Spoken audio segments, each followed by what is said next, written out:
Okay. Okay. Wow. Wow. Okay. Now I can see myself here a little bit and see. Hold on here. Let me stop that. That's not a good sign. But hey, there we are. Looks like I'm back in the game again. So again, let me welcome you. I don't know quite kind of where the broadcast stopped, but let me welcome you again to Mornings with Nate. For all of you, I'm really happy that you have continued to follow us. This is a two-way talk format where we ask you to go to the link on the We, which we're kind of broadcasting under the We, but that is THEWE. And some of you are seeing me directly from the We, and others are seeing me from other Facebook pages I control. So we want to get you over to the We, and why is that? Because the We is where we do all of the kind of good things with split screen technology, and that I can do some things with graphics. And so I kind of like, that's where we set it up underneath the We to do those things. So although you'll be able to see them, even if you're not on the We page, you won't be able to come in the way I'd like you to, and to participate by clicking on the link. So let me, I'm still kind of checking to make sure that the broadcast is going out. And there we go. It's always funny when you look at these things and it says Nate Chapman was live. Well, I am live. I am alive and I'm live. So that's great. We're just going to let the show roll and get into it. Well, I started talking a little bit. I always try to let you know what's happening with me. And it was kind of interesting. I shared this a little bit on our other show. We've got this show that's a business-oriented show that launches about 5 o'clock in the evenings. It's Chapman Means Money. And because of my business background and things I talk about, investments and so on. But yesterday was kind of interesting. I'm going to tell this story again before I get into some other things. I left yesterday and I get to my car and there's this notice that's on the car. And it says that unless you move this car, that we're going to tow you. And I thought that was very interesting because I park, the same place I've been parking in for years. But I've adopted this new schedule since I have the show. Many of you know I always talk about what it takes to kind of get here and make this thing happen. I get up at roughly about 3:15 in the morning. And it takes me about an hour to kind of get myself together, get the stuff I want to take with me. Like this morning, I took I made my lunch to take with me, which was a first. I didn't make it. I got out of the refrigerator. My girlfriend prepared it last night. But that was kind of a little different because I mentioned to you that I stop at the diner. But I am not going to continue to do that because I'm trying to lose weight. So I'm trying to kind of control what I'm eating and so on. Well, my normal day, up at 3:15, out the door by 4:15. Hopefully there's not too much snow or stuff that's on my windshield or anything I've got to deal with like that adds time to getting here and getting things up and rolling. And fortunately, praise God that there was not this morning. So normally I'll get here, roughly about 4:45. And then I will start to get things together and get ready to launch at 6 a.m. So that's usually what I do. Well, my day is long, and on an average day, most days I don't leave here at 8 o'clock, and it's 8 p.m. So I have a pretty long day, and it seems that the property management people here they don't get here until after I'm here. And then they leave before I leave in the evenings. So it gives the appearance that my car may be here overnight. So, and it is not. I do go home. So when I called the property management people, they explained that you cannot leave your car here overnight. You cannot just leave your car. And I explained to the guy, what I'm doing. So I was kind of embarrassed about it, but it just says, when you're putting in the hours like I am, day after day and hopefully week after week, that it's kind of funny, especially if it changes so many things and it changes people around you. as well, because they're accustomed to a certain schedule in a certain way and all that. And my schedule is kind of unique. So that was kind of funny. They certainly said they're not going to tow my car, which I appreciated. And I'll probably swing by their property management office sometime today, just so they know I'm a real person. And what I'm doing, yes, just restate it, because I would hate at 8 o'clock at night to leave out of here and no car. You know, and so yeah, that was kind of interesting. You know, hey Daisy, if you're out there, I don't see you here yet, but when you get out there, here once again, my peppermint tea. I'm doing it, trying to stay on course. And you know, I told the story. I now have my hand sanitizer here for guests and myself.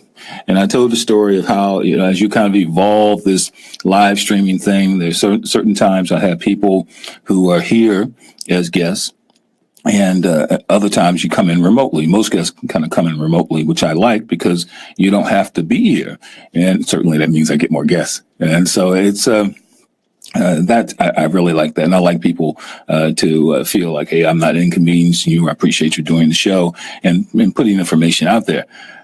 But the other day, there was a guest who came in here, and near the end of the broadcast, he starts coughing and stuff. And, you know, the flu is rampant, and stomach flu and all that. And I'm not trying to catch it. So this is kind of a bottle I had around the house.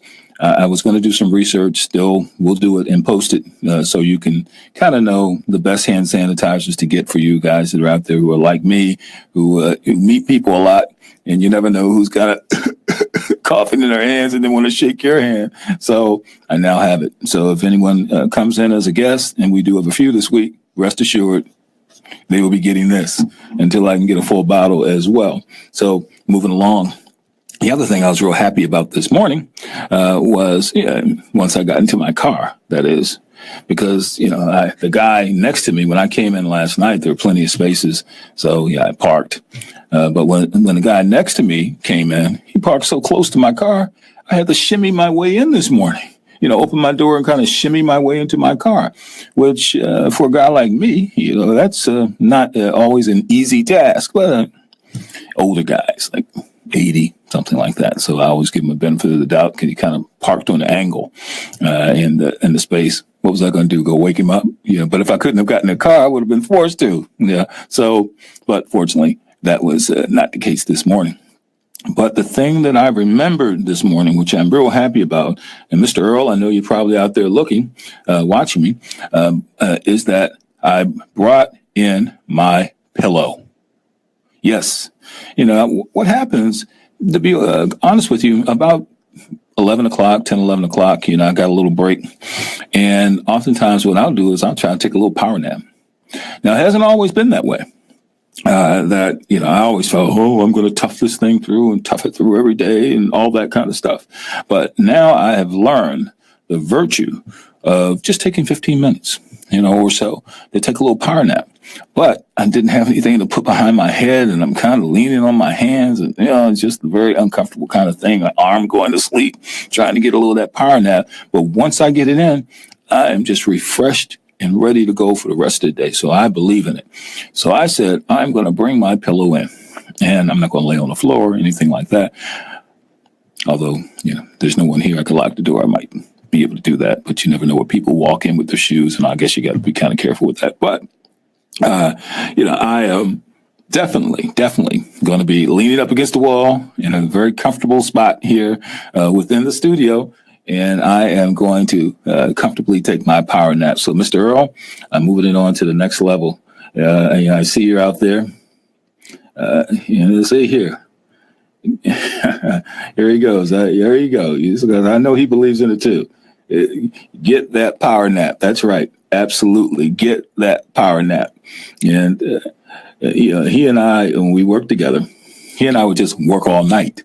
You know, something like this, you know, we might just work literally all night.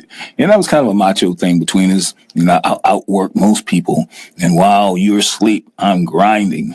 And, you know, kind of macho thing when we were younger. But as you get older, you learn. You know, if I, even both of us back in those days, you know, I know he was taking a power nap a little bit. You know, I wasn't. But I have grown to appreciate it. So I'm not embarrassed about it at all, that I need a little nap. And if I take a little nap, then when I wake up, well, I'm fired up, ready to go. That's kind of how I start my mornings. But getting up so early, as I said, 3:15, by 10, 11 o'clock, I'm kind of dragging a little bit. I don't want to pump the coffee. So take the nap. But today, Mr. Earl, got my pillow in, ready to go, to try the whole thing out. Just getting to a little bit in the news, because there were more news stories today, quite frankly, than normal. Let's just see here. I just want to check. Okay, we're still in business. The Trump announces the fake news awards on Twitter. Now, I try to talk about a lot of things, and we don't want to get stuck on Trump, but he's just doing things, and it makes you want to talk about him. But somehow, although I appreciate how the stock market has moved up, and there's a lot of guys I know who have made money from the stock market, making this move over 26,000, is the fastest time in history that the market has moved up 1,000 points.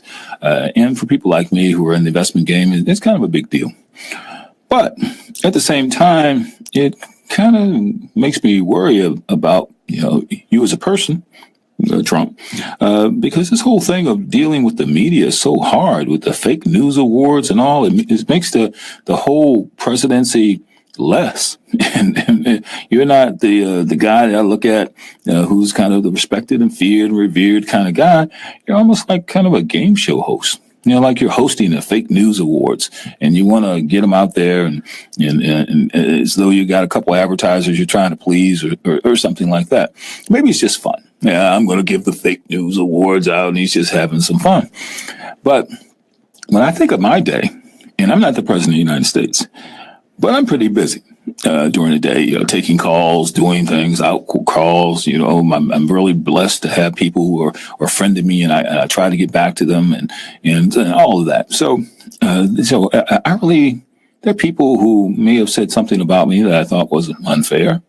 But to call them out here on the broadcast or spend a whole lot of time creating a fake news award, it just says, what kind of time do you have? What are you doing? What's happening with North Korea? Do you really expect the United States, the taxpayers, to pay for that Mexican border wall? The whole bit. The government's about to shut down.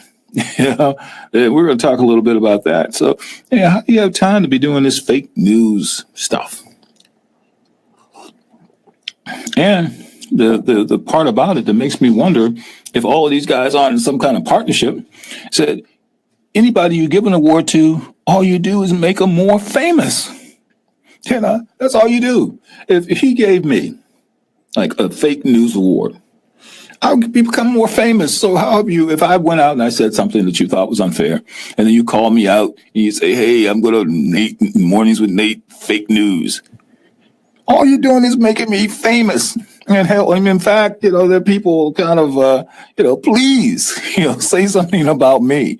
A couple of late night hosts that were kind of trying to, just kind of jab him a little bit because, hey, have you forgotten about me? You haven't criticized me lately. And so when you do that, my ratings go up. Can you imagine if Trump were to call me out and say Mornings with Nate, fake news? Everybody and their brother would be watching me. So you don't really, if your goal is to hurt the person or to make them seem less credible by calling them out, you just do the exact opposite. You put them out there so people who have maybe not even paid attention to them now start to pay attention to them. So that's why I wonder if this isn't some kind of elaborate game, this kind of elaborate partnership, because he's got to know that. And maybe they go back and forth, and you call this guy out, and he talks about you on the news, and you talk about that, and we kind of go back and forth as though it's some kind of elaborate game. And because everybody wins, it's not like, oh, thank you. I see that Crystal Dave Black, one of my favorite people in the world. Crystal, you got to come on the show. We want to talk about your story. We're really proud of you. But nobody gets hurt by it, really. You call out CNN or you call out this one or that one. All it does is make them famous. And some guy that I've never heard of before, now I know who he is. And maybe I even want to see what he has to say, kind of get into it and how you guys are going back and forth. So it just makes me wonder. But at the end of the day, now, if it's that way, if it's kind of this yin yang kind of dance that we do, that makes more sense to me. And then I'd have to back off. I'd say, Trump, if you figured out that this is some kind of game you could play to make money, down the road, who knows? Maybe you sit around and you say, well, whose stock are we going to buy? Who do we want to help? They're in trouble. We're going to mention their name in a critical way. And then the next thing you know, his stock will go up. Yeah, well, that way it kind of, to me, maybe makes a little bit more sense to take your time to do something like this. But the other thing that's out there about Trump that I saw in the news, hey, old Trumpy boy back in the day had a relationship with a porn star. Now, I don't know what other guys' bucket lists are. I kind of have a bucket list of places I like to travel, athletic events, I'd like to do before I kick the bucket, stuff like that. And certainly people I'd like to help in causes I'd like to support financially and have more money to do that. But that whole thing of sleeping with a porn star. Now, do I know guys who have slept with strippers? True. I have a lot of buddies. Man, the truthful answer to that would be yes. I mean, two come to mind, and I'm not even thinking about it hard. But they're not going to be president of the United States. They're probably not even going to be a state senator, or clerk of the court, some lower level office. They're not going to be doing that. And if they look forward and say, well, where will I be in 5 years? Where will I be potentially in 10 years? They're not really taking any risk, sleeping with strippers. But when you're a guy like Trump, and also your reputation affects your brand so much, I would think twice about knowingly sleeping with a porn star. Now, if something, you're at a party, someone comes up and you say, boy, my game is really working tonight. She really seems to be feeling me, so, and you end up in a situation where, well, I didn't know she was a porn star. I thought she was like a bank clerk or something like that. Maybe I may have done a boo-boo here. But when you kind of carry on a relationship with a porn star and you have the potential to have this gigantic brand, even if you don't think you're going to be president, which Trump's been running for president a long time and talking about being president, you kind of wonder about the wisdom of that. Someone walks up to you and it's kind of, hey, you're the best, and you're a porn star. And you say, well, thank you very much, and kind of keep it moving. Not that they're bad people. I mean, if you say to me, Nate, do you know any porn stars? Well, I don't. I don't know any porn stars. But if I do, they knowingly, since I wouldn't really know because I don't really look at that stuff. So I don't know who's a star and who's not. But if I did, I certainly wouldn't look down on them as bad people. I mean, people got to make a living. And if it makes you happy, more power to you. I'm not really critical of that kind of thing. And more power to you for people who are in that. It just is not my thing, but that doesn't mean it's a bad thing. So, but given the fact, there's certain kinds of occupations and all that, I have to think twice about that. I mean, you guys got any opinions? Ladies, have any opinions about that? But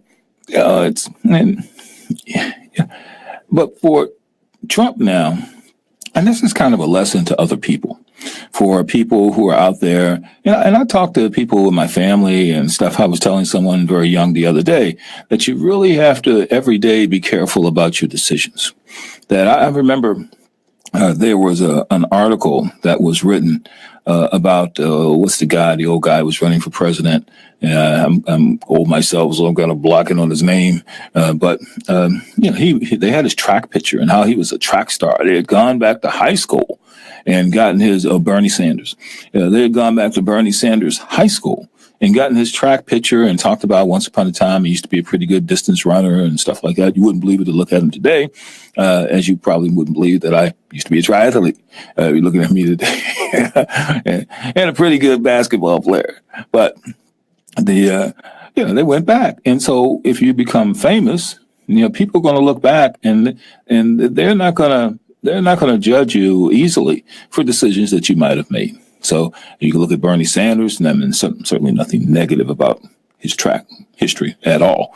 But to take a look at Trump and kind of say, well, maybe this might be fun right now, and it might be a lot of laughs, but would I want somebody to know about this 5 years from now, 10 years from now, when I'm doing other things, when I have hopefully more of a position of notoriety and responsibility? And that's kind of the lesson I get from him. Do I look down on Trump because he had a relationship with a porn star?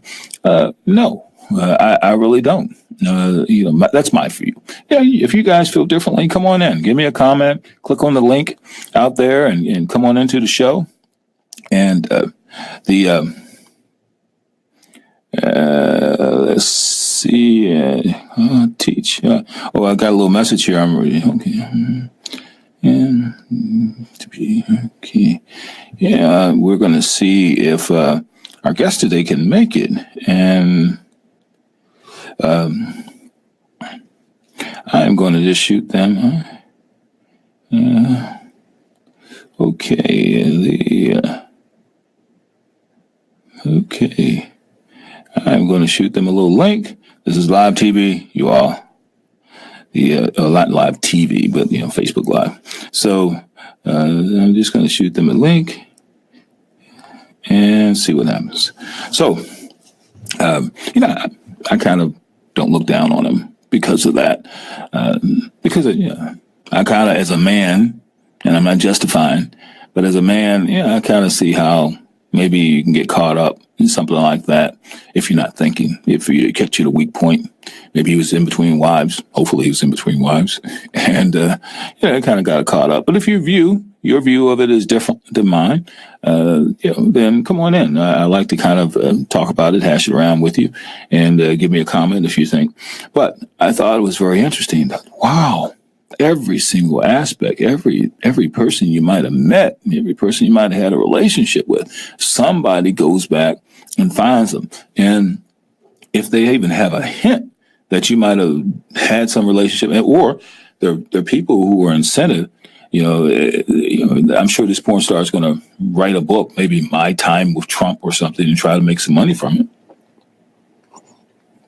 it. So she has a incentive to basically kind of put herself out there and make herself known in the world that indeed she had this relationship with Trump.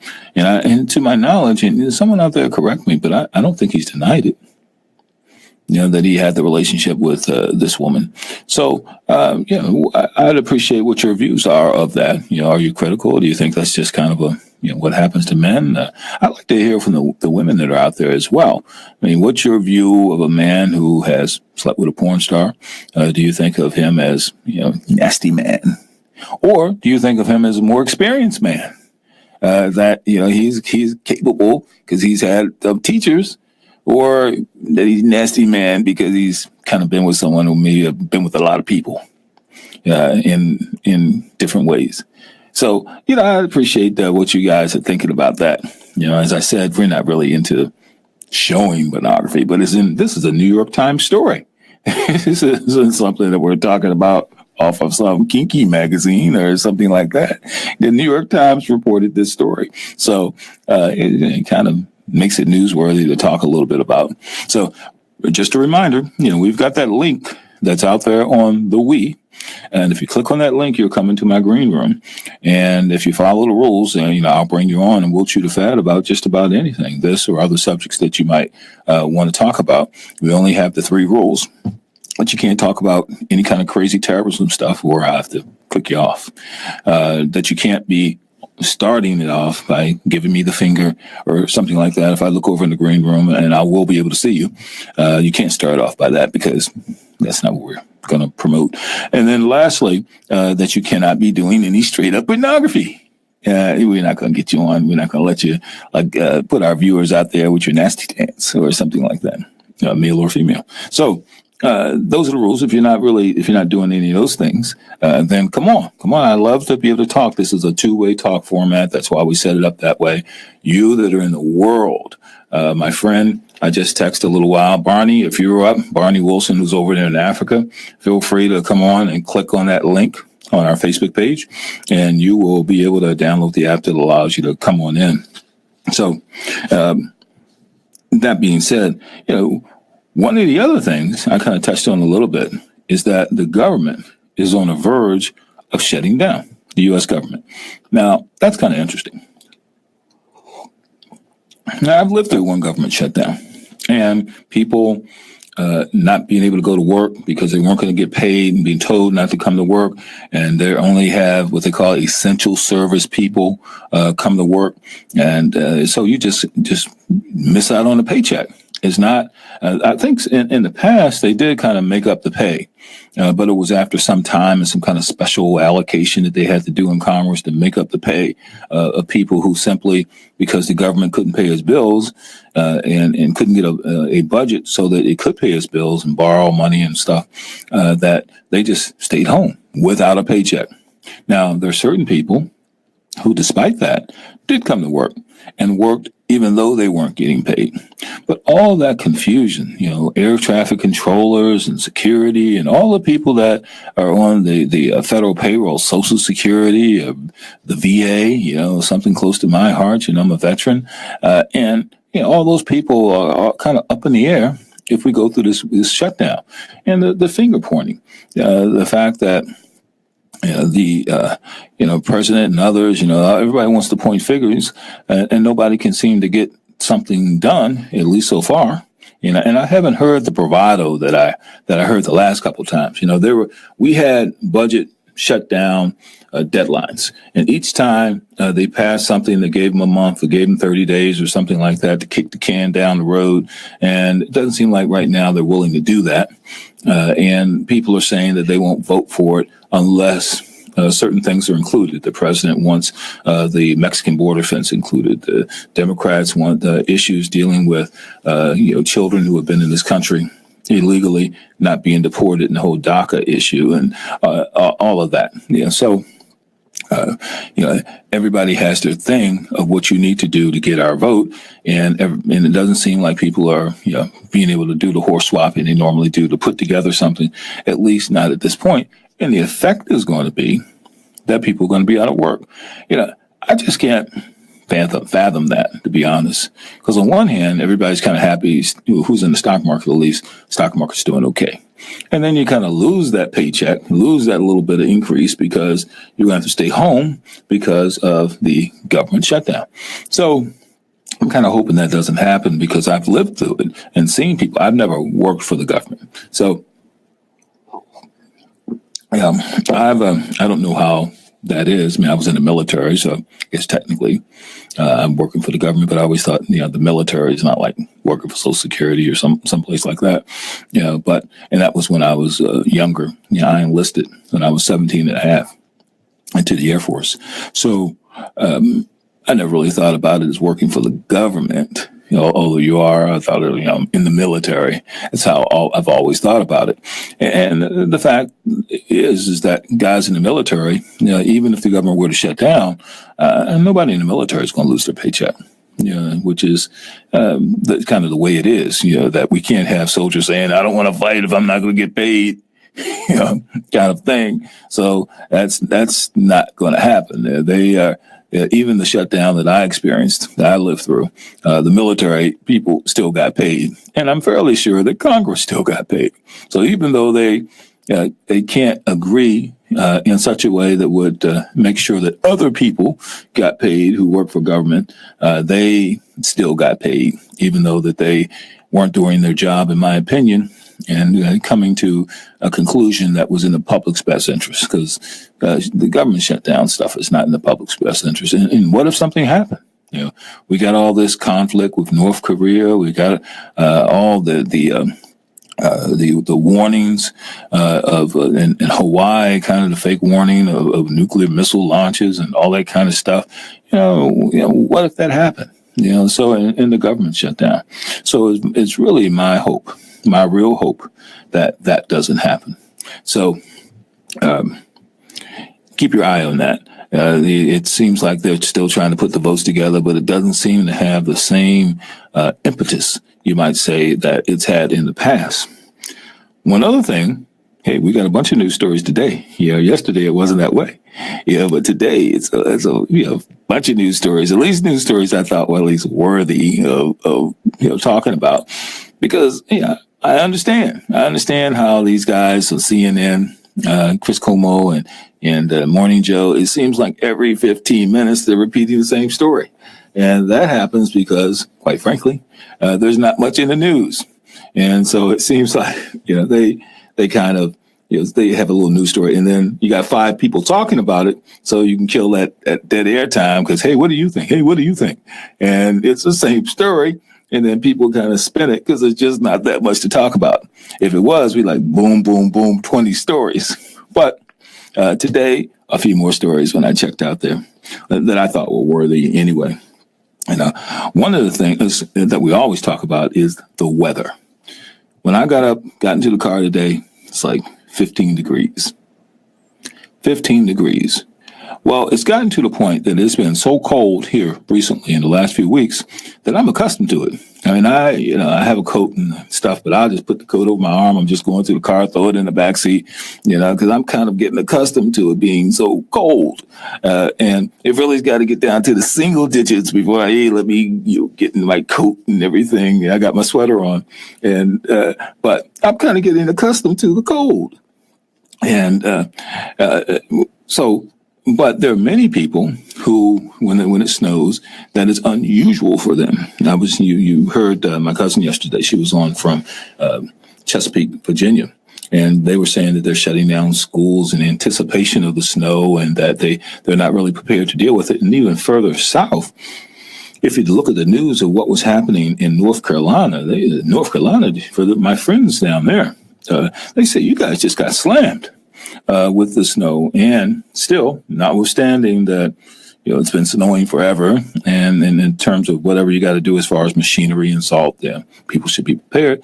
They say that still, the state's not fully prepared to deal with a major snowstorm, and there've been, I know in my lifetime, plenty. Certainly plenty of time to kind of get together. So it's always get it together. So it's kind of surprising to me when there is a major storm and people say, well, we are not prepared to deal with it.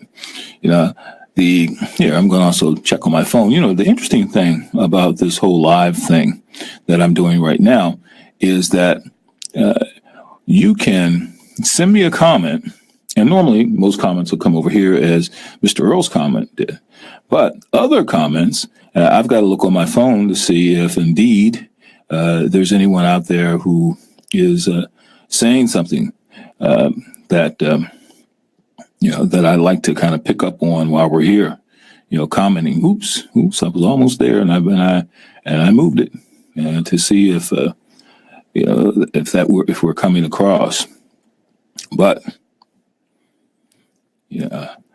we are on the we, and that seems to be going pretty strong. Okay. That is, and just checking, make sure there's no comments out there that I need to respond to, because I see we're going live and strong on my personal page. Oops, I need to mute this bad boy. I'm going to go there. So I can see your comments now. If you come in on under the week, hey, Steve Liverpool, great. Lee Bonzer, both are watching. You see what I mean? Steve, if you're watching, and you say you are, looking forward to getting together with you, by the way. But this is a comment that I had to look on my phone to see what's out there. And Lee, thank you for both watching me. But it doesn't come up on this particular system. So I'm learning. We're kind of rolling here with different technology because we're going out in different ways. I always tell people we kind of had to custom rig the technology here to make it do what we wanted to do. On this side, I got the stuff that's going out to my page, the we, in split screen, and this side is kind of going out to everywhere else. And so that is how we're set up here to make it happen. So we have like 2 streams going out there of this broadcast, and in the future, we're going to do it in multiple streams of live stream. So going out to multiple Facebook pages, as we really are doing, the capability of doing over here, multiple platforms, not just Facebook, but YouTube Live and Instagram simultaneously. So if you flick and you go over to YouTube, boom, we're working. Facebook Live, boom, we're working. Not Facebook Live, but Instagram, we're working. And then ultimately, the biggie is to bring it into the website and embed it in the website for you techies out there. So just a little bit of that live stream stuff. And that's why we say, we will help you do this, because this, it's one thing to be the talent and to do your thing. You have a message and all of that. But the technology that goes along with this, and the hiccups that happen, it's something that if you have you probably need a little background just to kind of make it happen. Background in tech, background in video, to make it happen on kind of a more professional level. So we're happy to help you with that. Let me give you my email address. So if anybody out there is looking to get their own show going, I'm happy to talk to you about that. My email address is Nate, Nate, at THEWE.world, not .com, .world. We took on the .world because .com wasn't available. And we had to think about what we like to have best, and .com sort of fit best to what we're trying to do. And we got the big map of the world back there to kind of focus us in that, that's where we're headed. So we talked a little bit about the snow. And before we leave that, my friend Mel, who's down in Florida, he's just saying, oh man, it's 70 degrees down here. I'm going to go golfing tomorrow. And I have plenty of friends who are down in Florida, and it's just amazing to me, just the different climates. We're up here freezing and just go down 95 south, and they're down there playing golf in the good life. So, but the cold should be breaking soon here. And although we probably, before it's all over, get a few more snowstorms.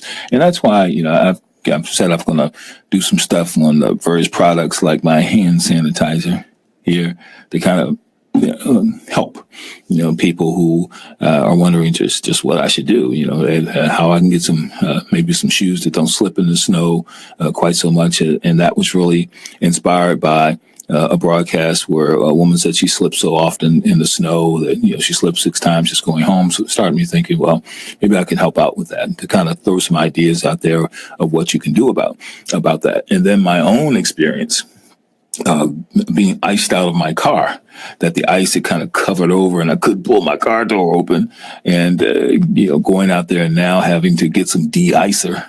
So if that happens, I go back inside the house, I get the little spray and I spray it on the door. It kind of melts the ice chemically, and then I can be on my way. So things like that, that we're going to put up on the site, talk about, the best one to get. So based on some research and all of that. So you'll hear me talking about that. What else is happening in the news that might be interesting? And still, you all out there, they're hearing the broadcast on the website at the top of the post, not the website, the Facebook page at the top of the post. Oh, Marion's out there watching. Yeah, I got a little notice here. See, it's here, not there. So I'm learning. Well, look at my phone. So it comes up here and it doesn't even come up on the tablet. Technology. Yeah. Who can say why? Kind of thing. But just to spend a little bit more time talking about news stories, the Chinese space station, I thought that was interesting. That orbiting around the planet, there is a space station that is an old one, owned by the Chinese, that is about to drop from space. And that's kind of interesting because people think they know where it's going to hit. But do you really? We've seen all these movies of alien spacecrafts coming in. Maybe we shot them in space and all of a sudden they're like meteors coming and they destroy the cities and stuff like that. But they kind of think that this one might drop out of a place where there's a human population, but no one's sure. And this is one of those vehicles, those space vehicles that's large enough that it could cause some damage. And it's owned by the Chinese. I wonder, I guess it's all about money. But why not just go out there and get the thing instead of just letting it drop? And why not have send a team out there, dismantle the thing, and just or put it in such a way that it's going to drop into the ocean. Dismantle it, put it into another rocket, and just fire that out into the ocean or wherever you can pick it up. Don't waste the metal. And who knows what else, and just kind of do it that way. And then I thought, sometimes I wonder if the true thing that we're trying to achieve out there is, letting it fall and go through our atmosphere and the whole intense heat. And also there's some bad stuff on it that we don't want here on Earth, that it kind of gets burnt up in the atmosphere. So better to let it fall. And what do you guys think out there? This whole thing of, because Chinese, it's not anything personal. Everybody's got their spacecrafts out there. Sooner or later, when they run out of fuel, they're going to fall. If they don't have fuel to kind of keep them rolling, they're going to fall back to Earth. So what do you guys think?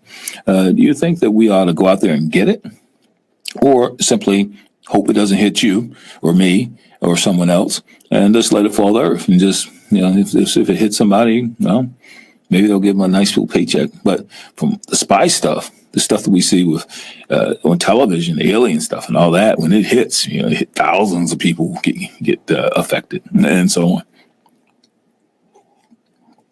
But I'd be very interested to know that, what your opinion is. And so go to that link, click on that link. This is two-way talk, not Nate talk. I can talk, I've proven now. For the time I've been doing the show. But my hope is that I can get some of you guys out there to click on the link and we can make this a true two-way talk format. And that you guys, maybe there's some other stories that you guys think are worthwhile that we can talk a little bit about here as well. I see that we continue to add people to the broadcast, and I'm thankful that you're watching me.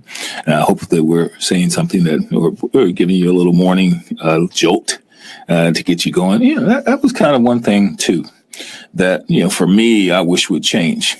When I come in the mornings, I'm listening to the radio, and there's nobody really jumping and jamming, and because I'm fired up, ready to go. I need to come in here and wake up and do my thing, and they got all this mellow music, this put you to sleep music, and why? People who are up at that time of the morning, I'm not looking for the mellow stuff. I'm trying to chase channels. Has anybody got something I can kind of get a beat going to and kind of help me as I'm getting started and getting out here? Yeah. I think I might just make a suggestion to a couple of my radio station friends that at a certain time of day, every once in a while, can't you throw something on that's jamming? I don't know what it is, so that mellow music in the morning, because anybody like me who's up in the morning would like to have a little tune that we can move to, not one that we can go to sleep to. And what do you all think? Should there be more active kind of jamming music in the morning? Or you guys kind of, when you get started, man, I don't want to hear all that. I'm up, got to go to work. I just want a little bit of mellow mood music, something, how do you guys think? How do you guys feel about that? As I'm almost tempted to put my own music in there. I listen to other things. My car is filled with motivational things and educational things and stuff like that. I don't really have a whole lot of music per se in my car, but in the mornings, I may just have to get like a dedicated CD or whatever to jam to. Or be able to link into YouTube. And I've got the music, what I call my walking music, because I take walks, I listen to music. I got the old unlimited plan, so I can draw down however many gigs of music as I need is to walk. Not something you want to do if you got limits on your plan, but if you got the old unlimited plan, which my plan is so old they grandfathered me into what's happening today. So you can't even get my plan anymore. But because of that, when I'm out there walking, I can just pull down from YouTube or wherever and just listen to it for hours. I may just have to do that in my car because that mellow music is not helping, to get things started. Let me check. Anything out there? I'm trying to encourage you guys, some brave soul to actually click on that link and get things started. And, in terms of anything I'm saying or anything that you've seen in the news that maybe I've missed that you think is newsworthy. One of the things that is kind of an aside, but I thought it was kind of interesting. The Olympics are about to happen, and NBC is sending Katie Couric to the Olympics instead of Megyn Kelly. That's kind of interesting. Megyn Kelly is making all this crazy money for coming to work for NBC. They're trying to put her out there as the next face, the next star. So far, that has not happened the way that they would want. But they are not, for whatever reason, they've done the analysis and they don't feel it's in their interest to put her as the face of the Olympics for them. Instead, they're going to bring back Katie Couric. That's kind of a little bit of a slap, isn't it? That you've got this mega star who, unless there's some politics that I'm not aware of, would be willing to do it. But you're going to pull somebody in, Katie Couric from the old days, from the old school. Maybe that's a little bit of it. This thing that happened with Matt Lauer. Maybe you need a little bit of the old guys to come back in to steady the ship. That's kind of what they've done in the morning. But this Olympic thing, I could see Megyn Kelly doing it. I think she'd probably do a great job. And I think Katie Couric would do a great job as well. But I certainly, if I'm going to pay Megyn Kelly $20 million, I would like to think I'm getting my money's worth. I'm going to work you for that $20 million and not spend any more money to bring in a Katie Couric. I plan to watch the Olympics. I always do. And because as an athlete myself, I won't say former athlete because I really feel like I'm still an athlete. I just haven't done anything in a while. So, maybe that's an old, way of thinking. You always feel like, hey, if I wanted to, I could jump out right now and kind of, do my thing. But that's not really true. Knowing that what I used to do, I couldn't do it. But I could do something. It wouldn't be like what I used to do. But it's still, I watch the Olympics because I kind of can imagine a time where, I might have been able to, maybe do some of those kind of things, not as well as them, but at least do them. So I'm looking forward to the Olympics this year. How about you all? Give me some feedback, comments. I'd like to see something here. What do you think about that move with Katie Couric and Megyn Kelly? You think that's a good one? To me, it's always about money. And they're thinking that their advertisers would rather see Katie Couric. And I could see that. She hasn't had that much success in her own shows. But when she does these kind of specials, like the Olympics, it seems like she does very well. And I'm just happy to see someone who has been around a long time still in the game. And so I look forward to watching it. But what do you all think? I'm looking around for my comments. This is the Two-Way Talk Show, Mornings with Nate. It's Two-Way Talk. So, click on that link on the Wii and you will be brought in just like we did in the old days. You've heard me talk about that, how I used to do Two-Way Talk Radio and how much I enjoyed it and how the outgrowth of this company is really as an outgrowth from my love of people. First of all, I love people. I love talking to people, and I'm constantly striking up conversations with random people. So now I'm looking to strike up a random conversation with the world. So all of you, all my friends who got the broadcast, I'm live right now, and I'll be going. The show goes from 6 to 9. So I'll be out there. Please give me a comment. Please, come on, someone say something. Click on that link, make it happen. And so. Because I have to check and see what happened to my guest this morning. I was kind of looking forward to hearing her story. But, how we work it here. If you don't come today, I'll be back at you to come another day. So it's not as though it's over. So if you, cannot come right now, then we will be still on you to come back another day because the people that I'm asking to come on, have interesting stories. There's so many people out there that does so many interesting things that, really represent the news. So it's my hope that that I can kind of get you all, comfortable with this format.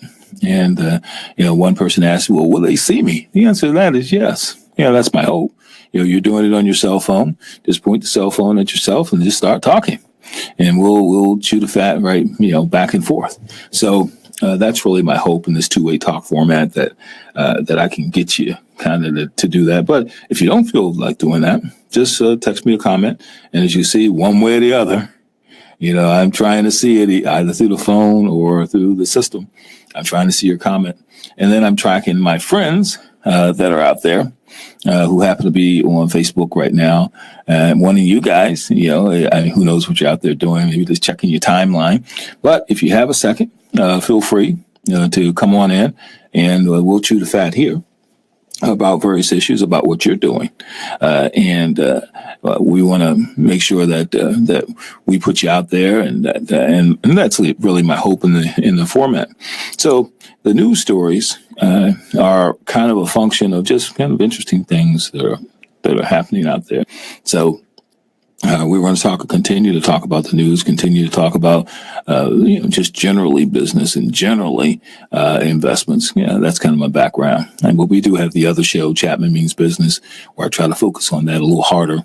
And we are looking to launch that other show, Money Masters, where I'm going to invite some people who are senior in the game of investments to talk to you about what they're doing, what they think about this market. And I try to, give you my opinion as to what I would do, how I would do it, and so on. But there are others who think differently. For every buyer, there's a seller at some price. And then, so you got people who have the other side, the other perspective, the other point of view. And we're working on a really exciting health show where we're going to invite some doctors, some specialists in, and kind of bring them to talk a little bit about some of the things that are happening in the health area. So I'm really very excited about that. We're kind of in the early stages of putting that together, so you'll hear more about that. And then my ultimate is when I take all this on the road. Now, that's going to be an experiment. This is if you've seen a little bit of my set, if you go to my personal Facebook page, then you'll see this, and you'll see all the lights that kind of are hitting me right now, and even more lights in the future. They kind of light me up so you can see me. Just coming into the studio and clicking on the ceiling lights are not enough. You need to have that light kind of really just coming down at you. So on live stream, the people can really see you and see you in some detail. But when we take this show on the road, who else? What? I got a comment. Who else? Well. Let's see. Jose Nacion Esquardero. Thank you for watching. Now, I see that you're out there. I appreciate it. Thank you for watching. And feel free to send me a comment. If you want to click one or the other, send me a comment or send me one on here. And, over here, I can let others see it. On my phone, it'll just be you and I. But I'll certainly make note the fact that you're out there. But, that's kind of the big view. We want to take this on the road. And it's, as I said, it's going to be an interesting experiment with things like lighting. It's funny when I talk about what it takes to make it happen. This is a 3-hour show. And if you go on the road, you need to have lighting that plugs into the wall. And I say that because if you have lighting that's battery driven, even with a lithium battery, it is not going to last 3 hours. You're not going to get 3 hours worth of lighting. You'll see it because I'll be sitting here talking. It'll just go dim and dim and dim and then boop. And all you'll hear is this voice. You say, "Where's Nate?" It's just this black thing on the screen. And I hear this voice. So just little things like that, that you have to be prepared when you're going on the road. But we will be taking the show on the road and talking to people where they live. I want to bring you in remotely, no doubt about it. So if you got a cell phone, you can be a part of our show. Or if you got an iPad or something like that, you can be a part of our show. And hey, experiment with other things. Let me know if there are other things that work. And I'll put them out there to let people know that you can be a part of the show by using those technical devices as well. But we are right now in the plans of putting down the cities that we're going to hit and little events that we may have in those cities to kind of get people to live. Who knows? Maybe I'll invite some people from the audience. Hey, sit right here. I'll throw up a couple cheers and we'll all co-host the thing and see how we can just do something new. That stuff that we see on television, to me, is just year after year, the same thing. Nice people. I love watching Chris Cuomo. He's one of my best in terms of analysis and so on. Just a smart guy, quick on his feet. I love that. And then I watch Morning Joe. And Morning Joe has some interesting thoughts, and his co-host there, Nina, I always mispronounce her name, but she's great as well. Her father used to be he passed recently, the National Security Advisor, Brzezinski. So I do know, I can pronounce her last name, Brzezinski. But I watch them. But it's kind of the same thing. Same news and, same even politicians coming in there to be interviewed. I'm hoping to do a new thing, which we're doing. We're doing a new thing. We just need to get those folks that, who are willing to kind of, who else we have? I got Earl Bravo over here. Earl, I see you out there with a nice little comment that Earl is watching. That is, good to know. My social media dog. You got your road dogs and you got your social media dogs. Where's Daisy? Daisy Henry's out there. She's one of my social media dogs, keeping me straight. Daisy's idea to have the cup here, which we're going to personalize. Put the we on here, and mornings with Nate, maybe in a different color. So you'll see that all things in time. We're going to evolve probably, and we'll have a little backdrop where it'll say the we or mornings with Nate or something like that. We are still experimenting with green screen. You can't really see it from this angle, but against this wall, there's a green screen. And we've been experimenting with it, but green screening is a tricky thing. If you green screen and it's not live, if you green screen a video, a non-live video, it's a lot easier than green screening a live video. Now, not impossible, but there's so many issues because the big issue is the lighting of the screen itself. And then you got to kind of have the person who is in the green screen step away from that. And then you got to light him or her too. And it's a very tricky thing. So far, we've done some good experiments. Unfortunately, Black people like myself tend to end up looking purple. That's not what I want. You'll be calling me the purple man. So, and also there's a lot of noise in it. You'll see it's kind of looks static in it. And so we're kind of experimenting to see how we can best accomplish that, because we got a lot of great backgrounds, and you'll see when you look at some of the news shows, how they have those great backgrounds of Washington, D.C. or other parts of the world. That's all green screen. And that part of it works. That part of it is great. I put up a background. But the second, the person steps in it, the second I step in it, I turn into the purple man. But you'll see. I'll let you know as soon as we are able to do that. So, the green screen process is something we started off thinking that, heck, we're going to start with that. And these backgrounds and so on. You see me talking. I might be talking in front of the Kremlin or something. Nate's in Russia. Or, talking in front of the Taj Mahal. Oh, Nate's over in India. And actually, it'll just be a green screen of me in those different places. But that is yet to happen. And despite that, even though we'll be on the road, so you'll literally see me in other places with other backgrounds, so you'll see that. We still want to do the green screen because there are so many special effects and things. You might see me here and, it might be wings in the background or something like that. And it'll appear that I'm flying or something like that. So I like the green screen. I love the green screen, in fact. So I just wanted to put that out there that that's going to happen. Come on. I'm still looking. Got a few more comments, but I want to get those brave souls who'll click on the link and who will join me here on the show. Those brave souls who don't mind, being seen. We've got a big show coming up later tonight, 7:00. we've got the Culturally Conscious Network, and Derek Burnett is launching his first show tonight. So I'm really looking forward to seeing him. His guest is going to be Donnie Glover. Donnie has his own show on the We, the Donnie Glover Show.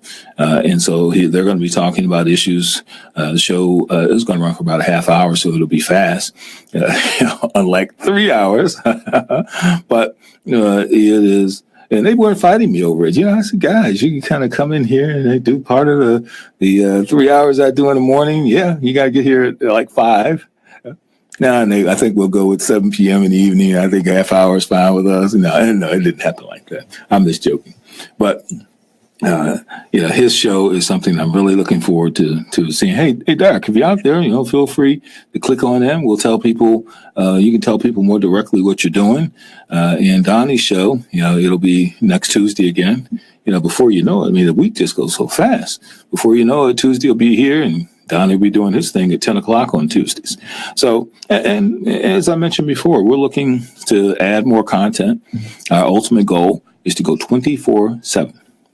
So those people who think I never leave, that might be the case. I might, in addition to bringing my little pillow in here for my power nap, I may just have to bring in kind of a roll-up mattress or something like that, an air mattress, and lay it on the floor so we can go 24/7 in this bad boy and just kind of bring interesting people and interesting content at all. So if you all are out there, and I'm going to be reaching out to some of you because I've seen some very interesting occupations out there.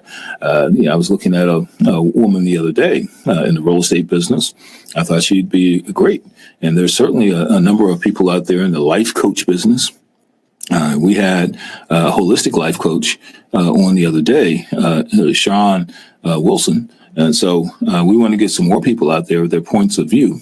And it can be helpful with people, and also for us to kind of let people know that you're there and to build your business and background. But you don't have to be a business person.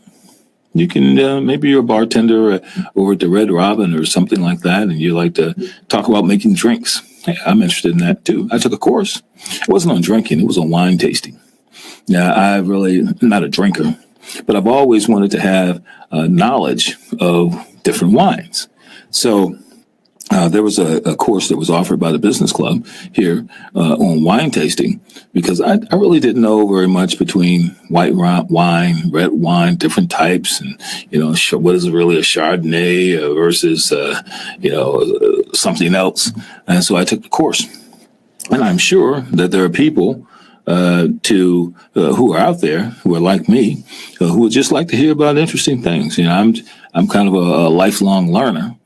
So if there is something that you think that would be helpful to the thousands of people who we reach through Facebook, now not everybody watches us. You should. For those of you who are not watching us, we want to encourage you to watch us, because the other thing is that we can go with you. If you're watching some of those television shows, once you walk out the house, it's pretty well done. I'm not aware if they've got any kind of TV chip in the car that allows you to watch the folks in the car, but you can take us on the cell phone and just kind of put us up there on that little mount that you might have and keep going. And you can just keep going. And not only that, as was proved the other day with Sean Wilson, you can kind of be a part of it. So you can click on that link and you can be a part of what we're doing while you're in the car. Now, I don't want you to get distracted while you're driving or anything like that. We're certainly not saying anything like that. So maybe your partner, they can get into the show while someone else drives, because we don't want to cause any accidents. But even that, you may see something that's out there that's in the news that you'd like to get broadcasted quickly. Certainly we can look at what that is, and if it's something that we think is appropriate, we'll do it. We'll put it out there and to let the public know that it's happening. I remember I was looking at Morning Joe when they had that situation that was in New York with that guy that did the bombing stuff. It was quite interesting to see how they were just the first ones on it because it was New York, first of all. But they were, they had their people on the street. So we can maybe do that as well. So again, this format is two-way talk. And although I'm prepared to talk the whole time, it's not really what I want to do. I'm hoping that I can encourage some of you to give me a nice little comment that we can react to, or that you'll join us through clicking on that link, even testing it out to make me sure it's working, because sometimes I'll have to regroup on that. If the link is not working, then I will very quickly, while I'm talking to you, kind of, get another link and copy it over and, kind of make it happen until it does work. So, if any of you are having that issue, but I won't know it until you try it. I can't link myself. I can't. I don't know. Maybe I can. I never really tried it. Maybe there are like two of me in the screen. The one that's broadcasting, then I go in the guest room, and then boom. I'll have to try that. Let's see if I can make two of me. Maybe test it out. Not something I do live, because one will be right now, and then the other will be on 10-second delay. It might be a nice little video effect. We have to see about that. So. But barring that, that's really, that's something. Hey, man, who'd you have on your show? Well, I had myself. I LinkedIn. I LinkedIn, and I said something, and 10 seconds later, I repeated it, and so that was it. It was kind of one of those surreal shows. So we're not really, looking to do that. So my hope is that we can kind of continue this format, and that. We're increasing friends every day, new friends that are out there who will see that we're out there. And I'm going to continue to be thankful and call out my new friends and just say, thank you for friending me. I really appreciate it. I'm I may have to get more phones, get one more phone for that. This phone, it allows me to see your comments. That are coming out. And of course, some of them I can see through the Wii setup. Also the Wii, because that's really why we call the organization that, the We. We want to bring folks in, all of us. And that's the hope that I have, that we might be able to, inspire people to come through this format, because social media is such a fantastic thing. These platforms like Facebook, YouTube, fantastic thing for people who have a voice and want to be heard, and or who have a talent and they want to expose it. So my hope is that we'll do that. And as you heard me say it, and I'll repeat that just like it was the news. If you like your own show and you don't want to be bothered with the setup of it, we'll get you out there. We'd be happy to talk to you about it. I mean, we're always looking for content. And content measured by someone who has a voice, someone who has a talent, that someone who's interested in hosting their own talk show. We'd be happy to talk to you about getting you out there. And you can send me a message at Nate, Nate, at thewe, THEWE.world. And we'd be happy to kind of get back to you and talk to you about that. Or who else? Well, who do we have here? Joseph Chapman is watching. Well, that's good. Thank you. I see you've kind of clicked in. Feel free to put a comment out there. And, happy to see you on board. This show, one of the things about running from 6 to 9, people come and go. And so you got people coming on board. Feel free to, have a comment, and then you can kind of go away and come back, because we'll still be here rocking and rolling to 9 o'clock Eastern Standard Time. My friends over in Africa, I always tell them, hey, and I instant messaged one this morning who I'm hoping to have on the show, that we're 6 to 9, and feel free. The link works globally, and we're continuing to try to test that out. So if you want to come in, we're happy to have you on board. To hear the broadcast and so on. When you look at the news generally, there are so many stories that that are positive and inspirational that we really don't get a chance to talk about. My timeline, I see so many guys who are posting now. We have more and more friends, and there's so many positive stories.